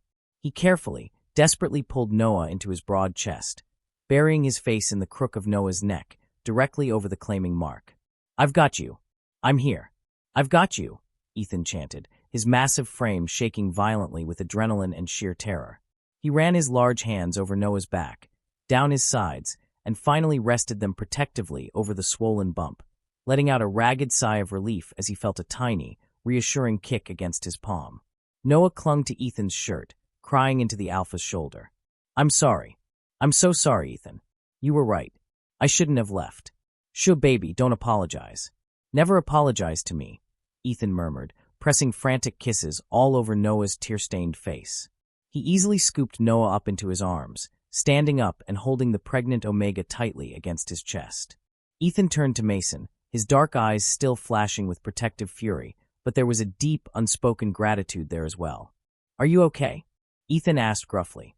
Mason wiped the blood from his chin, letting out a shaky breath as he looked at the unconscious man on the floor. "I'll live. Get him out of here, Ethan. I'll deal with the police and pay for the damages." Ethan nodded once. Without another word, he carried Noah out of the shattered boutique, shielding him from the stares of the gathering crowd outside. As Ethan placed Noah gently into the back of his heavily tinted SUV, climbing in right beside him to maintain physical contact, Noah buried his face in Ethan's chest. The world outside was chaotic and dangerous, but wrapped in the scent of dark chocolate and cedarwood, Noah finally understood why Ethan had built the gilded cage. He was carrying their world, and Ethan would burn down the rest of it to keep them safe. End of Part 7. Part 8, The Breaking Point. The heavy oak doors of the penthouse slammed shut, the biometric locks engaging with a resounding, metallic click that echoed through the cavernous foyer. But even the absolute security of their fortress wasn't enough to soothe the raging storm inside Ethan. He didn't let Noah's feet touch the marble floor. Ethan carried him all the way down the long hallway, his massive arms locked securely around the pregnant Omega. Ethan's chest was heaving, his breathing ragged, and his dark chocolate and cedarwood scent was sharply laced with the bitter tang of residual adrenaline and sheer terror. Noah kept his face buried in the crook of Ethan's neck, his fingers tangled in the Alpha's ruined dress shirt. The boutique incident had drained every ounce of energy from Noah's body. His limbs felt like lead, and his swollen belly ached from the stress. But the steady, frantic thumping of Ethan's heartbeat against his cheek was the only thing keeping him grounded. Ethan bypassed the living room entirely, carrying Noah straight into the master bedroom and carefully depositing him into the center of the sprawling nest. The moment Noah was settled in the soft silk sheets, Ethan dropped to his knees beside the bed. The Alpha looked entirely broken. The terrifying, lethal predator who had nearly crushed a man's throat with one hand just an hour ago was completely gone. Ethan buried his face in the mattress near Noah's hip, his broad shoulders shaking as a choked, devastated sob tore from his chest. "Ethan," Noah whispered, his heart breaking at the sound. Through their mating bond, a tidal wave of agonizing guilt, fear, and profound helplessness crashed into Noah's mind. Ethan was drowning in it. "I shouldn't have gone to that meeting," Ethan rasped, his voice muffled by the blankets. His large hands blindly reached out, gently gripping Noah's waist as if to assure himself that the Omega was physically still there. "I knew it. My instincts were screaming at me all morning not to leave you, and I ignored them. I left you, and you were attacked. If I had been 5 minutes later, Noah. If Mason hadn't been there." "But you weren't late," Noah said softly, pushing himself up slightly despite the ache in his lower back. He reached out, threading his trembling fingers through Ethan's dark, disheveled hair. "You felt me through the bond, and you came. You saved us, Ethan." Ethan lifted his head, his dark eyes bloodshot and swimming with unshed tears. The raw vulnerability on the Alpha's face was staggering. "When I felt your panic, Noah, it felt like someone had ripped my heart out of my chest while it was still beating. The thought of that monster touching you, smelling you, looking at our baby. I wanted to kill him. I wanted to tear him apart." Noah's breath hitched. He realized then that the gilded cage Ethan had built around him wasn't born out of a desire for control. It was born out of absolute, paralyzing fear. The Alpha biology was a double-edged sword. It gave Ethan the strength to protect his family, but it also cursed him with an obsessive, terrifying need to shield them from a world that was inherently dangerous to Omegas. "I'm sorry," Noah whispered, a tear slipping down his cheek. "I was so stir-crazy, Ethan. I just wanted to feel normal for half an hour. I didn't think. I didn't realize how dangerous it was. Ethan pushed himself up, carefully climbing onto the mattress. He pulled Noah flush against his chest, wrapping his arms securely around the Omega's back and resting his chin on top of Noah's head. "You don't ever have to apologize for wanting a life, sweetheart," Ethan murmured, kissing Noah's hair. "I know I've been suffocating you. I know this penthouse feels like a prison lately. I'm just so terrified of losing you. You are my entire world, Noah. Without you, I'm nothing." Noah closed his eyes, inhaling the deep, comforting scent of cedarwood that was finally beginning to sweeten and calm. "We'll find a balance," Noah promised, pressing a kiss to Ethan's collarbone. "I'll accept the security detail, and I won't go out without you. But you have to promise to let me breathe, Ethan. You have to trust the bond. You have to trust that I'm yours." Ethan's arms tightened around him, a low, rumbling purr vibrating deep in his chest, a sound only a fully bonded, deeply comforted alpha could make. "I promise, my beautiful Omega. I promise." The weeks following the boutique incident settled into a tense but comfortable rhythm. True to his word, Ethan tried his hardest to dial back the overbearing alpha mandates, though he completely refused to let Noah step foot outside the penthouse without him. In return, Noah fully embraced the nesting process, allowing Ethan to spoil him rotten. By the time Noah hit his 8.5-month mark, he was monumentally uncomfortable. His belly was impossibly round, heavy, and constantly shifting with the energetic kicks of their unborn child. His ankles were permanently swollen, his lower back ached with a dull, incessant throbbing, and the sweet vanilla and jasmine scent that constantly rolled off him was so incredibly thick and potent that it made Ethan's eyes dilate every time he walked into the room. It was a stormy Tuesday evening. The rain was lashing aggressively against the floor-to-ceiling windows of the penthouse, accompanied by the low, distant rumble of thunder. Mason was visiting, lounging on the armchair in the living room with a beer in his hand. The older alpha had fully leaned into his impending Uncle Judy's. He had arrived an hour ago dragging a massive, obscenely large stuffed giraffe through the front door, much to Ethan's absolute annoyance and Noah's utter delight. "I'm telling you, the kid is going to need to know how to defend themselves," Mason was currently arguing, taking a sip of his beer. "As soon as they can walk, I'm teaching them self-defense. No niece or nephew of mine is going to be a pushover." Ethan, who was sitting on the floor in front of the sofa, meticulously rubbing a soothing, lavender-scented oil into Noah's swollen feet, shot Mason a dark glare. "You are not teaching my infant how to throw a punch, Mason. They are going to have a private security detail until they are 30. "You are so paranoid," Mason snorted, rolling his eyes. "You're going to smother the poor kid." "I am protecting my family," Ethan retorted, gently pressing his thumbs into the arch of Noah's foot, eliciting a soft, satisfied sigh from the Omega.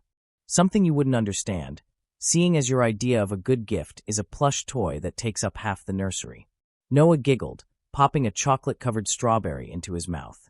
He loved watching the two alphas bicker. The hostility between them had completely vanished, replaced by a brotherly banter that filled the penthouse with a warm, comforting energy. "Boys, please," Noah interrupted, chewing happily. "The baby is going to be perfectly balanced. Ethan will teach them how to ruthlessly dominate the corporate world, and Mason will teach them how to win a bar fight. It's the perfect curriculum." Suddenly, a sharp, stabbing pain shot through Noah's lower abdomen. Noah gasped, his hand flying to his belly. The chocolate-covered strawberry slipped from his fingers, tumbling onto the pristine white sofa. Ethan froze instantly. The playful banter died in his throat. Through the mating bond, Ethan felt a blinding flash of white-hot agony echo through his own mind. The alpha dropped Noah's foot, surging upward so fast he knocked the bottle of massage oil onto the carpet. "Noah!" Ethan's voice was instantly laced with panic, his dark eyes locking onto his mate's pale face. Mason sat up bolt straight, the beer bottle forgotten in his hand.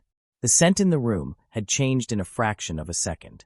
The sweet, milky vanilla aroma radiating from Noah suddenly soured, spiked heavily with the sharp, acidic tang of biological distress and pain.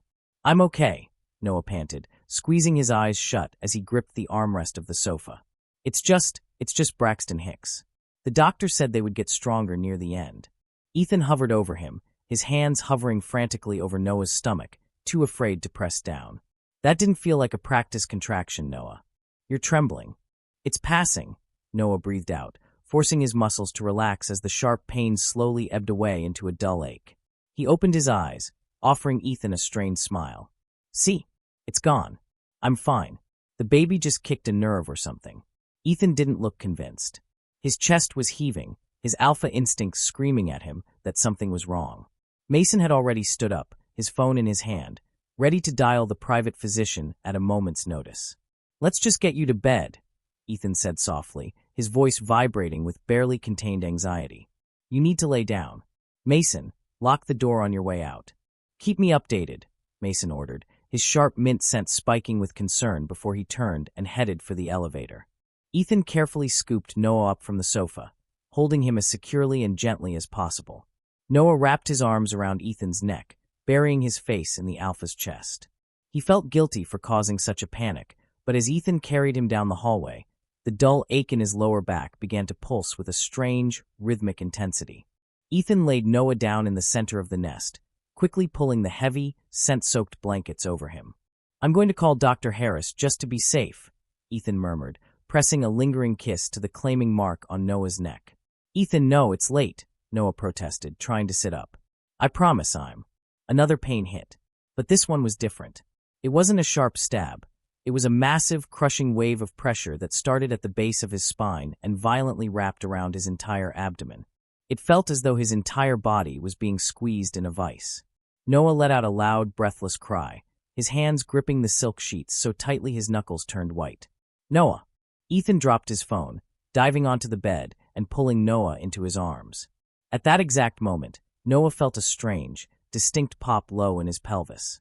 A second later, a warm gush of fluid soaked through his sweatpants, instantly staining the expensive silk sheets of the nest beneath him. Noah's eyes flew wide open, absolute terror gripping his heart. He looked down, then looked up at Ethan, his breath coming in short, panicked gasps.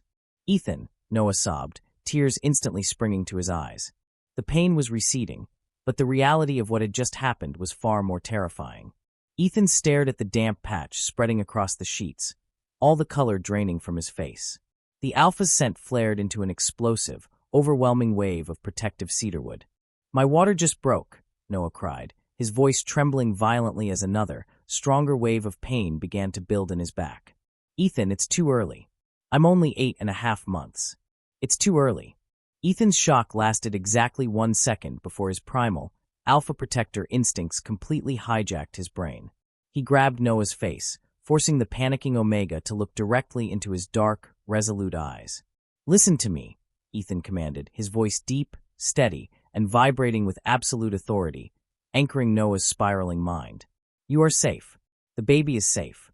I am right here, and I am not letting anything happen to either of you." Ethan grabbed the phone from the mattress, his thumb furiously dialing the emergency number. "Breathe, my beautiful Omega. Just look at me and breathe. We are having this baby tonight." End of Part 8. Part 9, The Storm Within. The storm outside the penthouse mirrored the absolute chaos erupting within its walls.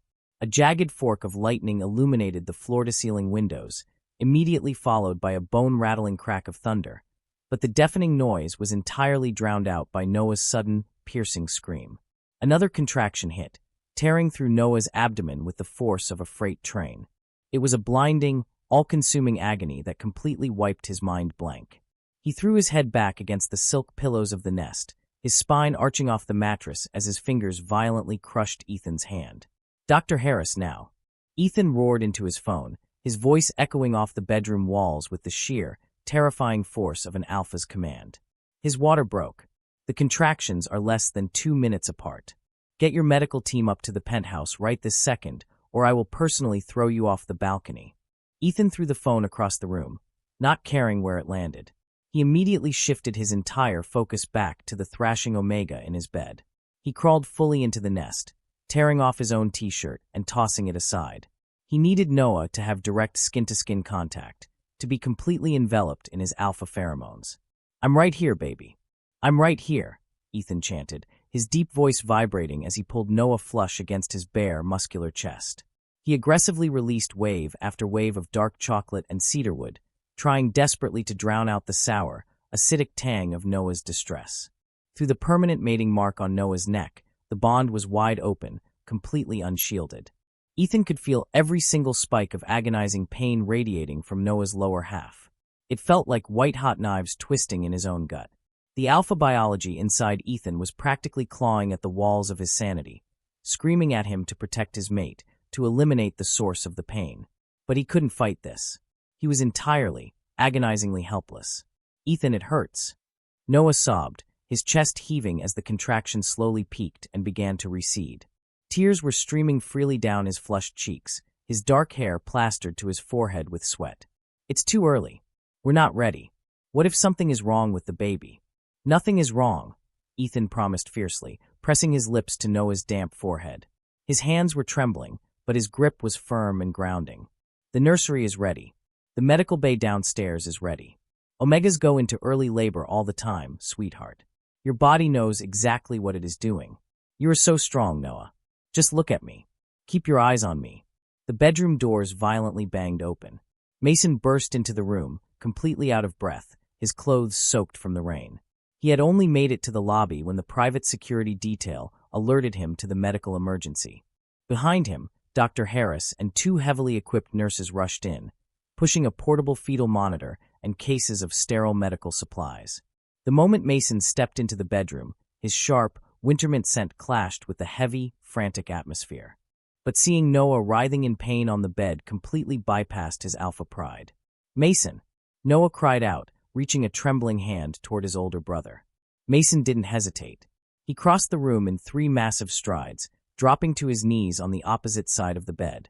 He grabbed Noah's outstretched hand, completely ignoring the territorial, protective growl that rumbled deep in Ethan's chest. "I'm here, kid. I'm right here," Mason said, his voice surprisingly steady despite the absolute terror in his eyes. He consciously suppressed his dominant alpha pheromones, turning his mint scent into a soft, cooling breeze to avoid overwhelming the distressed Omega. "You're going to do great. You're the toughest guy I know." Dr. Harris, a seasoned beta physician who was entirely immune to the suffocating alpha pheromones in the room, moved with clinical precision. He quickly checked Noah's vitals and hooked up the fetal monitor. The rapid, steady swish thump of the baby's heartbeat filled the room, offering a momentary beacon of hope in the chaos. "The baby's heart rate is strong," Dr. Harris announced, pulling on a pair of sterile gloves. He gently examined Noah, his expression turning serious. "But Ethan, we don't have time to move him to the medical suite downstairs. He is already 8 centimeters dilated. The early rupture triggered a rapid progression. We are delivering this baby right here, in the nest." Noah whimpered, his fingers digging into Mason's palm on one side and Ethan's shoulder on the other. "I can't do this. Ethan, I can't." "Yes, you can," Ethan growled softly, shifting his weight so he was kneeling right behind Noah, supporting the Omega's back against his broad chest. "You are my mate. You are a fighter. I am going to give you every ounce of my strength. Do you hear me?" Before Noah could respond, another contraction hit, harder and more violently than any before it. Noah let out a blood-curdling scream, his head thrashing backward against Ethan's collarbone. The pain was blinding, a tearing, crushing pressure that made the edges of his vision turn black. His Omega instincts took completely over, reducing him to a primal state of pure survival. Through the bond, Ethan felt the agony spike to an unbearable level. Ethan let out a low, desperate whine, a sound he had never made in his life. His alpha brain frantically searched for a way to absorb the pain. "Bite me," Ethan commanded suddenly, shoving his bare, muscular forearm directly in front of Noah's mouth. "Noah, bite down. Take it out on me. Let me feel it." Noah didn't need to be told twice. Driven entirely by the feral need for an anchor, Noah sank his teeth deeply into the thick muscle of Ethan's forearm. He bit down with terrifying force, his jaw locking as a muffled, guttural cry tore from his throat. Ethan didn't even flinch. He just wrapped his other arm tightly around Noah's waist, pressing his lips to the claiming mark on Noah's neck, actively forcing a massive surge of calming, euphoric endorphins down through their mating bond. 10 centimeters. Dr. Harris shouted over the deafening crack of thunder outside. "Noah, on the next contraction, I need you to push. You have to push with everything you have." The room dissolved into a frantic, blurred nightmare of pain, sweat, and heavy pheromones. Mason was continuously wiping Noah's forehead with a cool, damp cloth, his own eyes shining with unshed tears as he watched his little brother endure the agonizing process. Ethan was an immovable mountain behind Noah, absorbing the physical damage of Noah's bites and scratches, murmuring endless, desperate prayers and praises into Noah's ear. "Push, Noah," Dr. Harris commanded. Noah bore down, screaming until his throat was completely raw. The pressure in his pelvis was astronomical. It felt as though his entire body was splitting in half. The heavy scent of blood mixed with the suffocating aroma of dark chocolate, cedarwood, distressed vanilla, and sharp mint. "You're doing it, sweetheart. I see the head. I see them," Ethan yelled, his voice cracking with overwhelming emotion. "One more, Noah. Just give me one more." Noah was entirely devoid of energy. His vision was swimming with dark spots, his chest heaving, his muscles completely failing him. He fell back against Ethan, his grip on his brother's hand going slack. "I can't," Noah sobbed, his voice a broken, raspy whisper. "Ethan, I have nothing left. Please." "Noah, look at me," Mason said sharply, his alpha command cutting through the haze. Noah forced his heavy eyelids open, meeting his brother's fierce gaze. "You do not quit. You hear me? You are a survivor. You pull it together, and you bring my niece or nephew into this world right now." At the exact same moment, Ethan leaned down, pressing his lips directly over the mating mark on Noah's neck. He didn't bite, but he sucked hard on the scar tissue, purposefully sending a violent, electric shock of pure alpha dominance and desperate love straight into Noah's nervous system. The combination of his brother's fierce encouragement and his mate's biological jolt ignited a final, primal spark deep within Noah's soul. Noah took a massive, ragged breath. He gripped Ethan's forearm, dug his heels into the mattress, and let out a deafening, earth-shattering roar as he pushed with every single ounce of strength he had left in his trembling body. A sudden, immense release of pressure rushed through him. The agonizing stretching vanished, replaced instantly by a wet, heavy slippage. Noah collapsed backward against Ethan's chest, completely and utterly spent. The silence that followed was the longest, most terrifying second of Noah's entire life. And then, a sound pierced the heavy air of the bedroom. It started as a soft, disgruntled sputter, and quickly escalated into a loud, furious, and incredibly healthy wail. "You did it," Dr. Harris breathed, a massive smile breaking across his tired face. "Noah, Ethan, you have a beautiful, healthy baby boy." The doctor quickly cleared the infant's airways, clamped the cord, and wrapped the squalling newborn in a sterile, heated blanket. With gentle precision, he moved forward and placed the tiny, thrashing bundle directly onto Noah's bare chest. The moment the baby touched his skin, the entire universe snapped into perfect alignment. The pain, the terror, the agonizing hours of labor completely vanished from Noah's mind. He stared down at the tiny, red, screaming creature on his chest. The baby had a full head of thick, dark hair, exactly like Ethan's. But it was the scent that brought tears spilling over Noah's cheeks. Beneath the smell of birth, a faint, brand-new aroma was already blooming from the infant. It was the softest, most delicate hint of vanilla, mixed perfectly with the grounding scent of rain-soaked cedarwood. "Oh my God," Noah whispered, his trembling hands coming up to cradle the back of his son's tiny head. "Ethan, look at him." Ethan was completely speechless. The massive, terrifying alpha who had ruled boardrooms and crushed enemies with his bare hands was openly weeping. He leaned his head over Noah's shoulder, his large, shaking hand gently covering Noah's, lightly brushing the baby's incredibly soft cheek with his thumb. "He's perfect," Ethan choked out, his tears falling onto Noah's collarbone. "He is absolutely perfect. Thank you, Noah. Thank you for this." Mason sat on the other side of the bed, a massive, goofy grin plastered across his exhausted face. He reached out, gently tapping the baby's tiny foot with his index finger. "Hey there, little guy. You definitely have your dad's lungs. I'm going to teach you how to throw a mean left hook." Ethan didn't even glare at Mason. He was too completely overwhelmed by the profound, soul-shattering love radiating through the room. As the storm outside began to finally break, the heavy rain softening into a gentle drizzle against the windows, Noah lay in the ruins of the nest. He was completely exhausted, covered in sweat and blood, but as he felt his son's tiny heartbeat against his own chest, and felt his alpha's strong arms wrapped securely around him, Noah knew he had never been more powerful. They had survived the storm, and this beautiful, chaotic life they had built was only just beginning. End of Part 9. Part 10, The Promise of Forever. A year had passed since the violent, beautiful storm that brought their son into the world, and the sprawling penthouse had become completely unrecognizable. The sleek, minimalist bachelor pad that Ethan had once prized was gone. In its place was a chaotic, vibrant, an incredibly warm family home. The expensive marble floors were now mostly covered in plush, brightly colored playmats. The designer glass coffee tables had been replaced with soft, rounded ottomans, and there wasn't a single room in the apartment that didn't contain at least 3 stuffed animals, mostly massive, obnoxious jungle creatures gifted by Mason.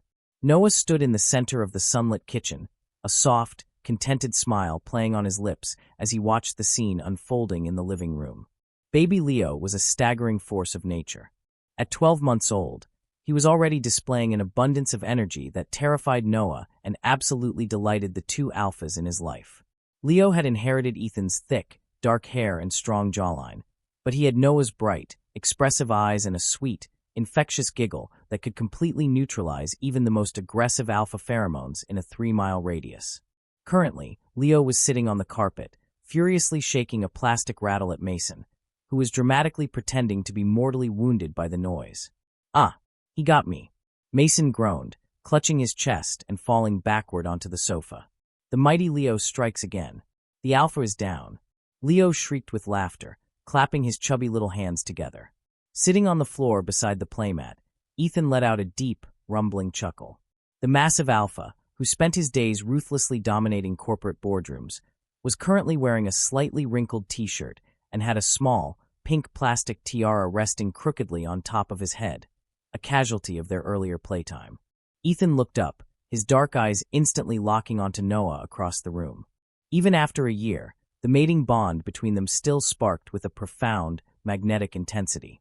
The moment their eyes met, a heavy, euphoric wave of dark chocolate and cedarwood rolled across the apartment, actively seeking out Noah's sweet vanilla and jasmine scent to intertwine with it. "Are you just going to stand there looking beautiful, or are you going to come rescue your brother from our son's vicious attacks?" Ethan teased, his voice a low, gravelly purr that still made Noah's pulse flutter. Noah laughed, grabbing 2 bottles of water from the fridge and walking into the living room. "I think Mason deserves it. He's the one who bought the rattle that sounds like a maraca on steroids." "Hey, it promotes motor skills," Mason argued from the sofa, sitting up and accepting the water bottle Noah tossed to him. Mason's sharp mint scent was entirely relaxed, blending seamlessly into the warm, domestic atmosphere. Over the past 12 months, Mason had become a permanent fixture in their lives. The hostility that had once defined his relationship with Ethan was a distant memory, replaced by a fierce, united front dedicated to protecting and spoiling Leo. Noah sank down onto the floor, automatically leaning his back against Ethan's broad chest. Ethan's arms immediately wrapped around Noah's waist, pulling the Omega securely into his lap. Ethan pressed a gentle, lingering kiss over the scarred claiming mark on Noah's neck, a subconscious gesture he performed dozens of times a day to reassure his alpha instincts that his mate was safe and securely bound to him. "He's getting so big," Noah murmured, watching Leo determinedly try to crawl over a massive stuffed giraffe. "Dr. Harris said he's in the 99th percentile for his height. I swear he's going to be taller than you, Ethan." "Good," Ethan rumbled, his chest vibrating against Noah's back. "He's going to be a strong alpha. Nobody is ever going to mess with him.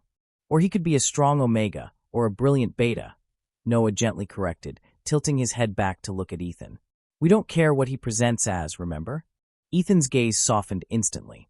He brought a large hand up to cup Noah's cheek, his thumb lightly brushing across the Omega's skin. "You're right. I don't care what he is. As long as he has your heart, he'll be the best man in the world." The heavy, gilded cage that Ethan had once built around Noah out of sheer terror had slowly been dismantled over the past year. It hadn't been easy. Ethan still struggled with his overprotective, territorial instincts, especially when they took Leo out in public. But they had found a beautiful compromise. Noah accepted the subtle security details, and in return, Ethan learned to trust the bond, allowing Noah the freedom and independence he needed to thrive. Noah was no longer the terrified, reluctant Omega hiding from his own biology. He had blossomed into his role, wielding the immense power of his sweet, calming pheromones to balance Ethan's intense alpha nature. They were a true partnership, perfectly anchored to one another. "All right, as much as I love being brutally attacked by an infant, I have to head out," Mason announced, standing up and stretching his long limbs. He walked over, leaning down to ruffle Leo's dark hair. "Be good for your dad's little monster. Uncle Mason will bring you a drum set next week."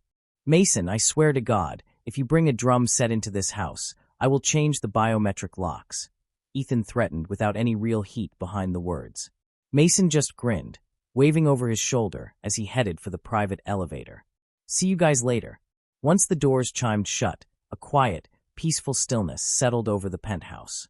Leo, having exhausted his energy reserves on the rattle, crawled over to Ethan and Noah, yawning widely. Noah gently scooped the baby up, resting Leo's head against his shoulder. Within minutes, enveloped by the deeply soothing combination of his parents' intertwined scents, Leo fell fast asleep. "Let me put him down," Ethan whispered softly. He carefully took the sleeping infant from Noah's arms, holding Leo with a breathtaking gentleness. Noah watched Ethan walk down the hall toward the nursery, his heart swelling with an emotion so vast and overwhelming it brought tears to his eyes.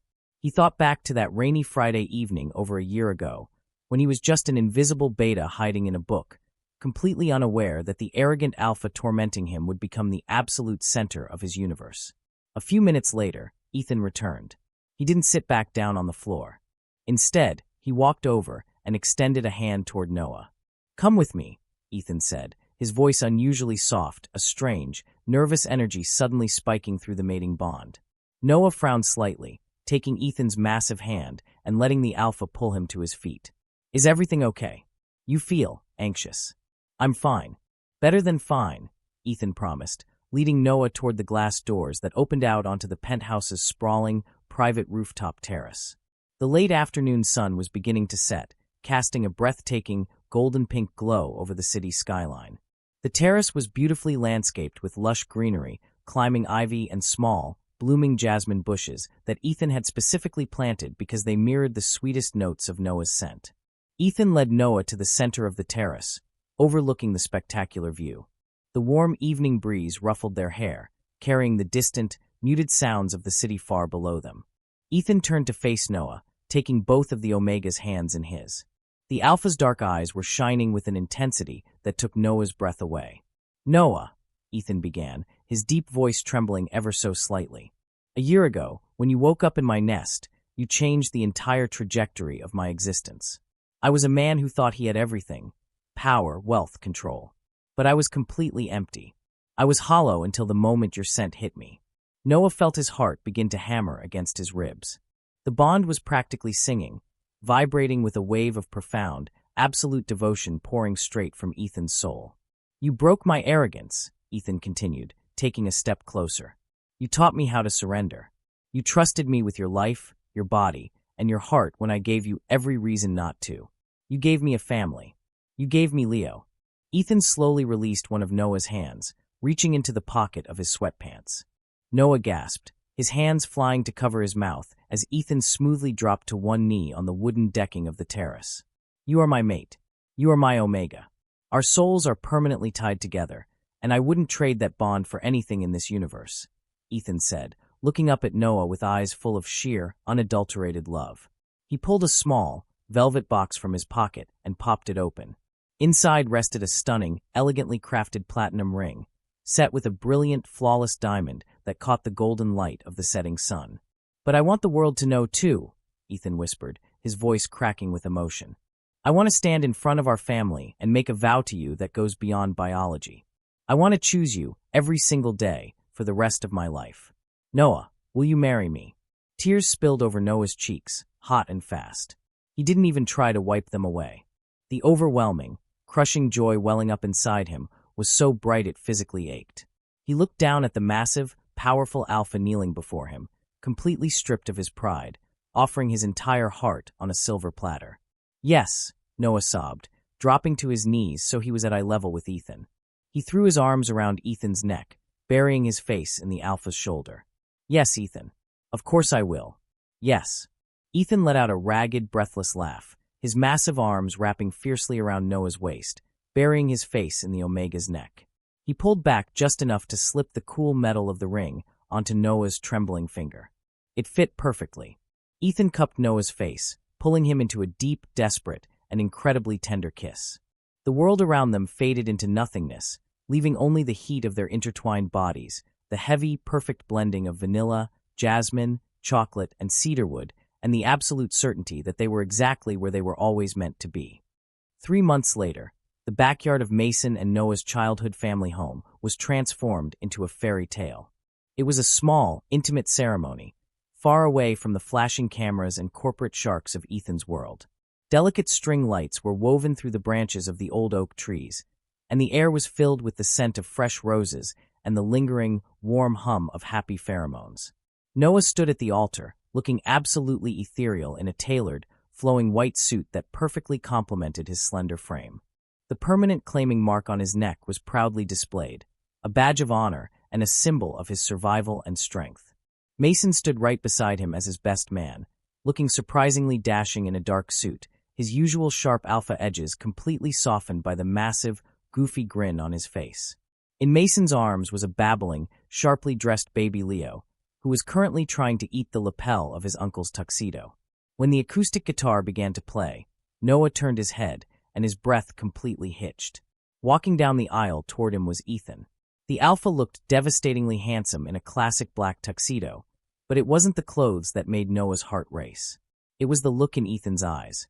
It was the absolute, unwavering devotion radiating from the man who had once been his greatest tormentor, his fiercest protector, and finally, his greatest love.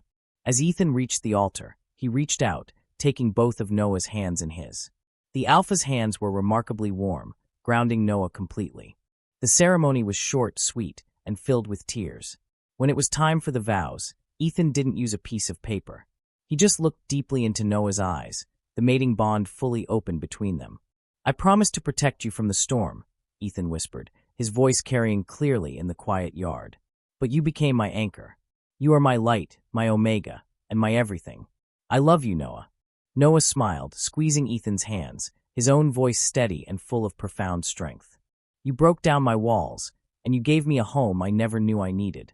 I am yours, Ethan, in this life and whatever comes after. You may now seal your vows," the officiant announced with a warm smile.